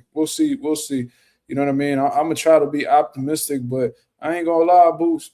Look like you in another situation where you just gonna have to get it out the mud, nigga. I ain't gonna lie, nigga. That's just gonna be the story. This nigga had 2 belts at 47 and couldn't get. Nigga said it was quiet, yo. Super I've quiet. never seen no shit like Bring that. up Boots' name. They're like, so what's the potential of you fighting Boots? Oh yeah, man, we're looking at Conor Benn and we're looking at Xander ZAYAS. Boots ain't really, why would I fight him? He ain't got no belts. It's like, bro, y'all niggas crazy. Nah, like I ain't gonna lie, Barrios really did some crazy shit, like taking Pacquiao. I remember Conor Benn was bitching. As soon as Boots signed with Matchroom, he was like, why would I fight Boots when I could fight Barrios? I could fight Amir Khan, Kell Brook. I could fight. Like, nigga, you trying to fight, bro? 3 out of the 4 niggas you mentioned was retired. Yeah, I could fight Manny Pacquiao. I ain't gonna lie, Ben scared of that nigga Boots. Ben Always been been scared of him. He ain't never want no smoke. Never bro. said that nigga name for real. Because Conor Benn tailor made for Boots, bro. What the fuck Conor gonna do? He gonna go on the back foot against Boots? He ain't built like that. He got to go get it. That's when he most effective, when he the aggressor and he coming forward. You come forward against Boots, you getting chopped up, bro. Yeah. Eddie Hearn said it during a press conference after Boots beat Lima. He was like, yo, like, I'm going to keep it real. Like, I don't want to put my guys up against Boots. Like, I don't. Like, that's not, like, pretty much it ain't a good job. You feel me? Like, is Eddie trying to make Boots like the starter, he's trying to make Boots like his U.S. star, because this what I'm gonna end it with. Like, Eddie Hearn, he got 2 different markets. He got the UK market, he got the US market. They 2 totally separate markets, and he wants to have a star in each one. In the US, he been having trouble like holding on to like, Canelo, Devin Haney, Shakur. He been having trouble trying to solidify a US star. Mm-hmm. So it's like he got Boots, and it's like he gotta be the one. This motherfucker's just signed an extension with me and all. So he's trying to make Boots that star over here, but his bread and butter is really the UK. He understands the UK market far better than the US because he got more experience over there. So he had Anthony Joshua. You know what I'm saying? He had Kell Brook. He had a few guys that was running that shit up. But now cause Anthony Joshua on his way out, we don't know when he gonna stop boxing, but it's looking like it's gonna be soon. Conor Benn, the son of Nigel Benn, who's a legend in the UK, he could fight a little bit. And when he fought Chris Eubank, they sold like what, 70,000 people? Yeah, I heard like 70, 80,000. 70,000, let's say 70. That's a lot of fucking tickets. Bro, put 70,000 people in the same room. Like, put them in one room and see how many people that's impressive. That's a stadium. Yeah, that's a stadium. So you got this motherfucker in the UK doing crazy numbers every time he fight over there, just because he's the son of a legend. And then you got this US bull. You really want this US bull and this UK bull to fight when he might damage that UK bull and then he fuck up your money that you got going on over in the UK? Yeah, you're right. Gonna fuck up his pounds, his euros, whatever you want to call it. Nah, he gonna keep them motherfuckers separate. You went over here and run that money up in the UK. You went over here, run that money up in the US. And this how I'm gonna keep my cash flow. Get the pounds over here, I get the US dollars over here. We straight. That's how I see the shit. So Eddie trying to make Ben a star for real. Yeah, hell yeah. And what's really, and the reason they going after like the weakest niggas at 47. That's why they going back down to 47. They like, yo, 47 weak right now. You know what I'm saying? I ain't gonna lie, I mean, Rolly and Ryan. Champion. No disrespect to Rolly. Rolly's a fucking champion. Mario Barrios is a fucking champion. That nigga just got a draw against a 46-year-old Manny Pacquiao. Devin Haney, we gonna stay away from him because that nigga box too good and we can't keep up with him. Then you got the motherfucker Lewis Crocker. But since Conor Benn ain't fight at 147 in like 3-4 years, they not willing to deal with a rehydration clause right now. Oh, yeah, okay. It's starting to make sense. The WBC don't got a rehydration clause, and they all about money. They see Conor Ben sell money, so they're like, oh, you ain't get down to 47 yet. It's okay. Just let us know you're going down there. We're gonna order the winner to face you. Damn. This nigga Rolly ran. He was supposed to fight Pacquiao. That shit fell through. So now it's looking like Conor Ben about to swoop in and fight Rolly in May. Yeah. Damn. Wait. So okay, so you don't think so? So that shit with Shakur is a bluff. Because why would he let Shakur fight Conor? Man, that nigga just talking. He don't want to fight no Shakur, and he not gonna take no rehydration clause for Shakur. Name one interview where this nigga Conor Ben said he'll take a rehydration clause for Shakur. Can't find it. Exactly, because he ain't doing it, nigga. He big as shit. That nigga ain't about to be. He just fought at middleweight twice.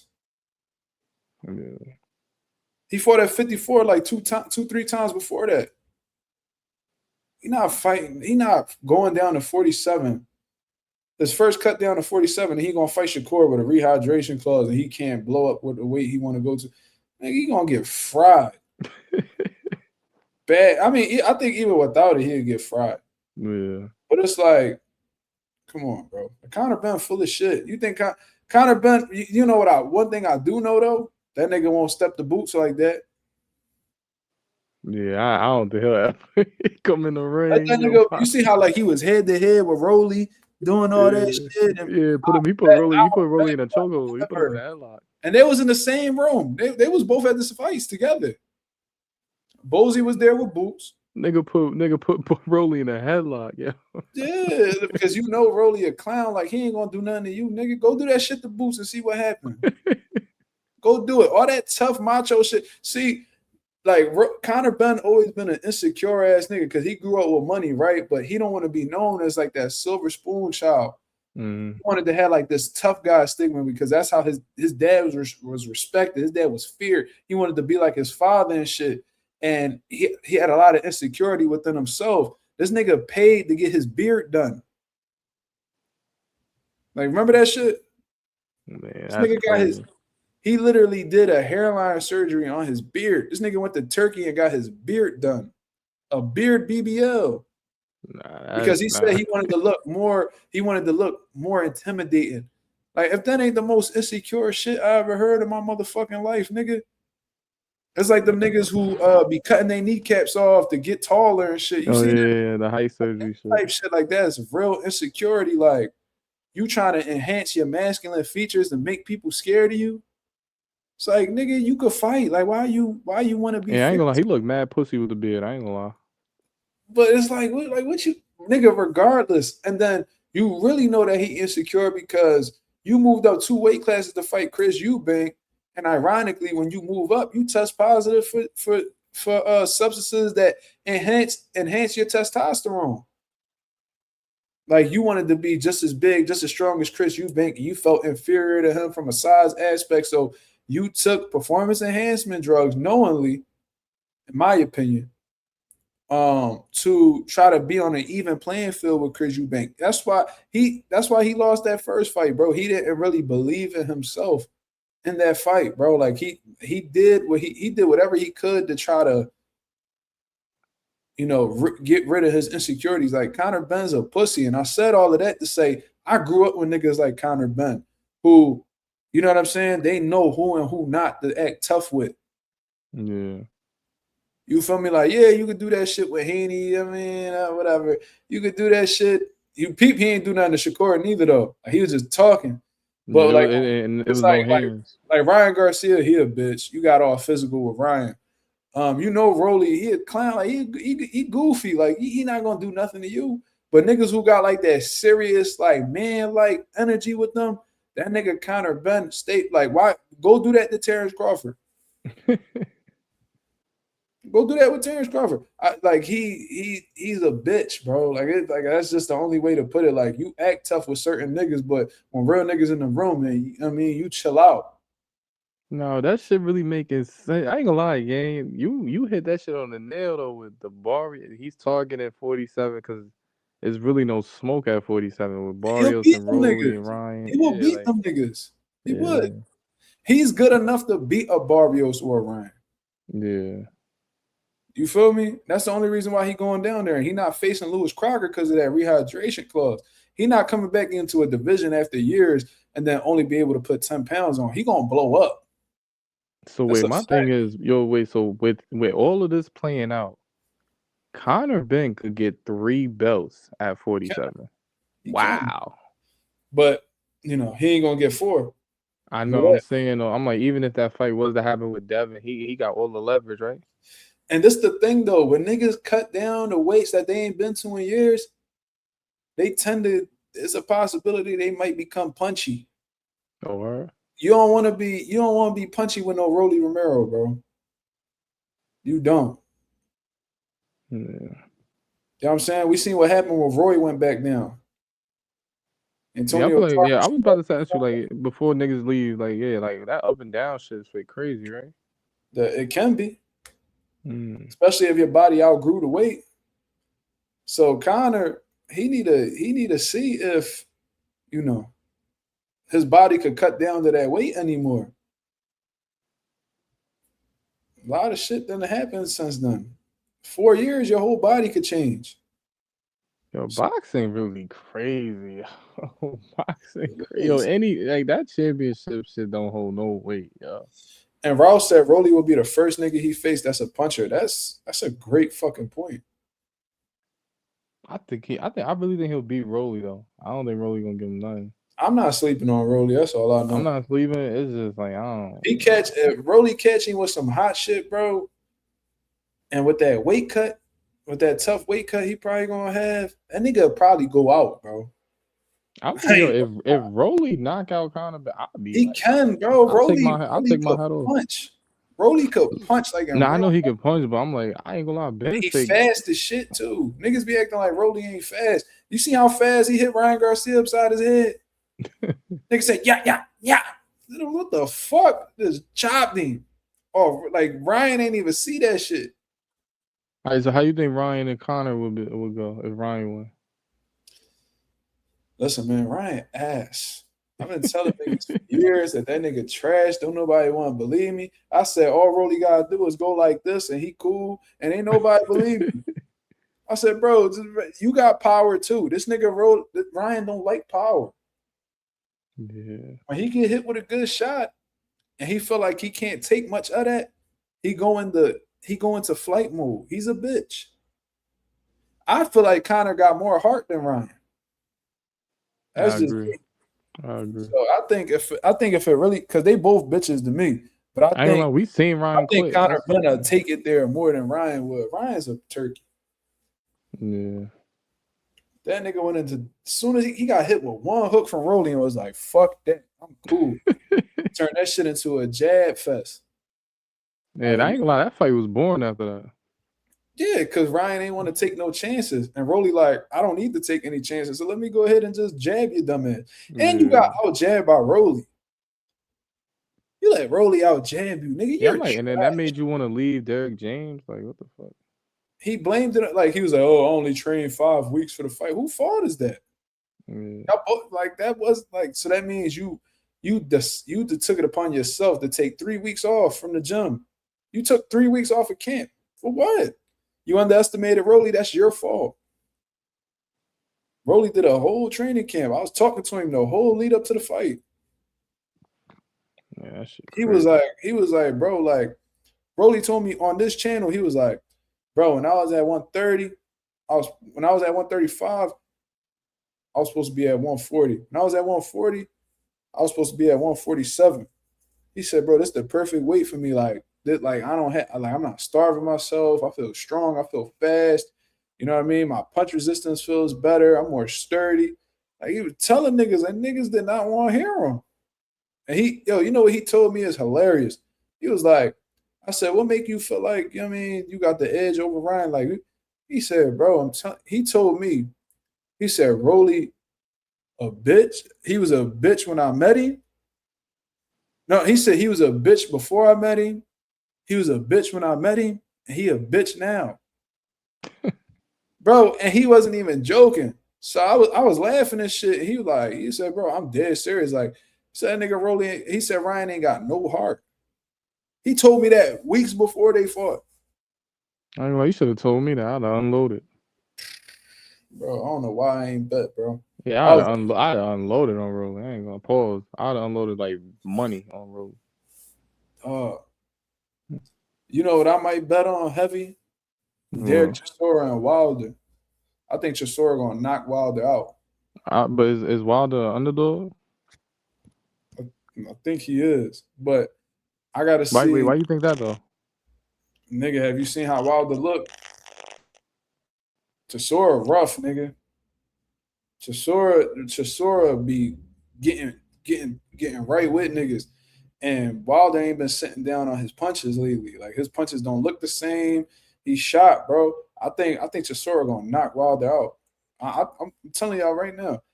Everybody that's in the there's 4 people in here. I think Chisora gonna knock Wilder out.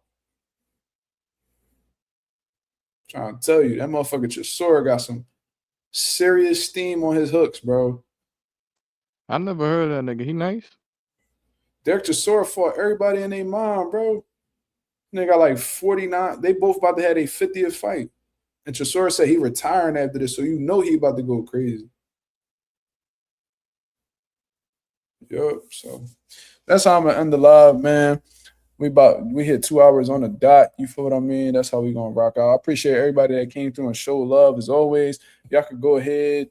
Well, y'all can't hit the like button, but if y'all see the like button once I post this video, feel free to hit the like, subscribe to the channel. You know what I mean? We giving you guys content on a regular basis. I put out a short earlier before the live. Please go check that one out as well. We'll be back on the live this upcoming weekend, man. But until then, I hope you guys have a blessed, beautiful one. I'm up out of here, man. Peace.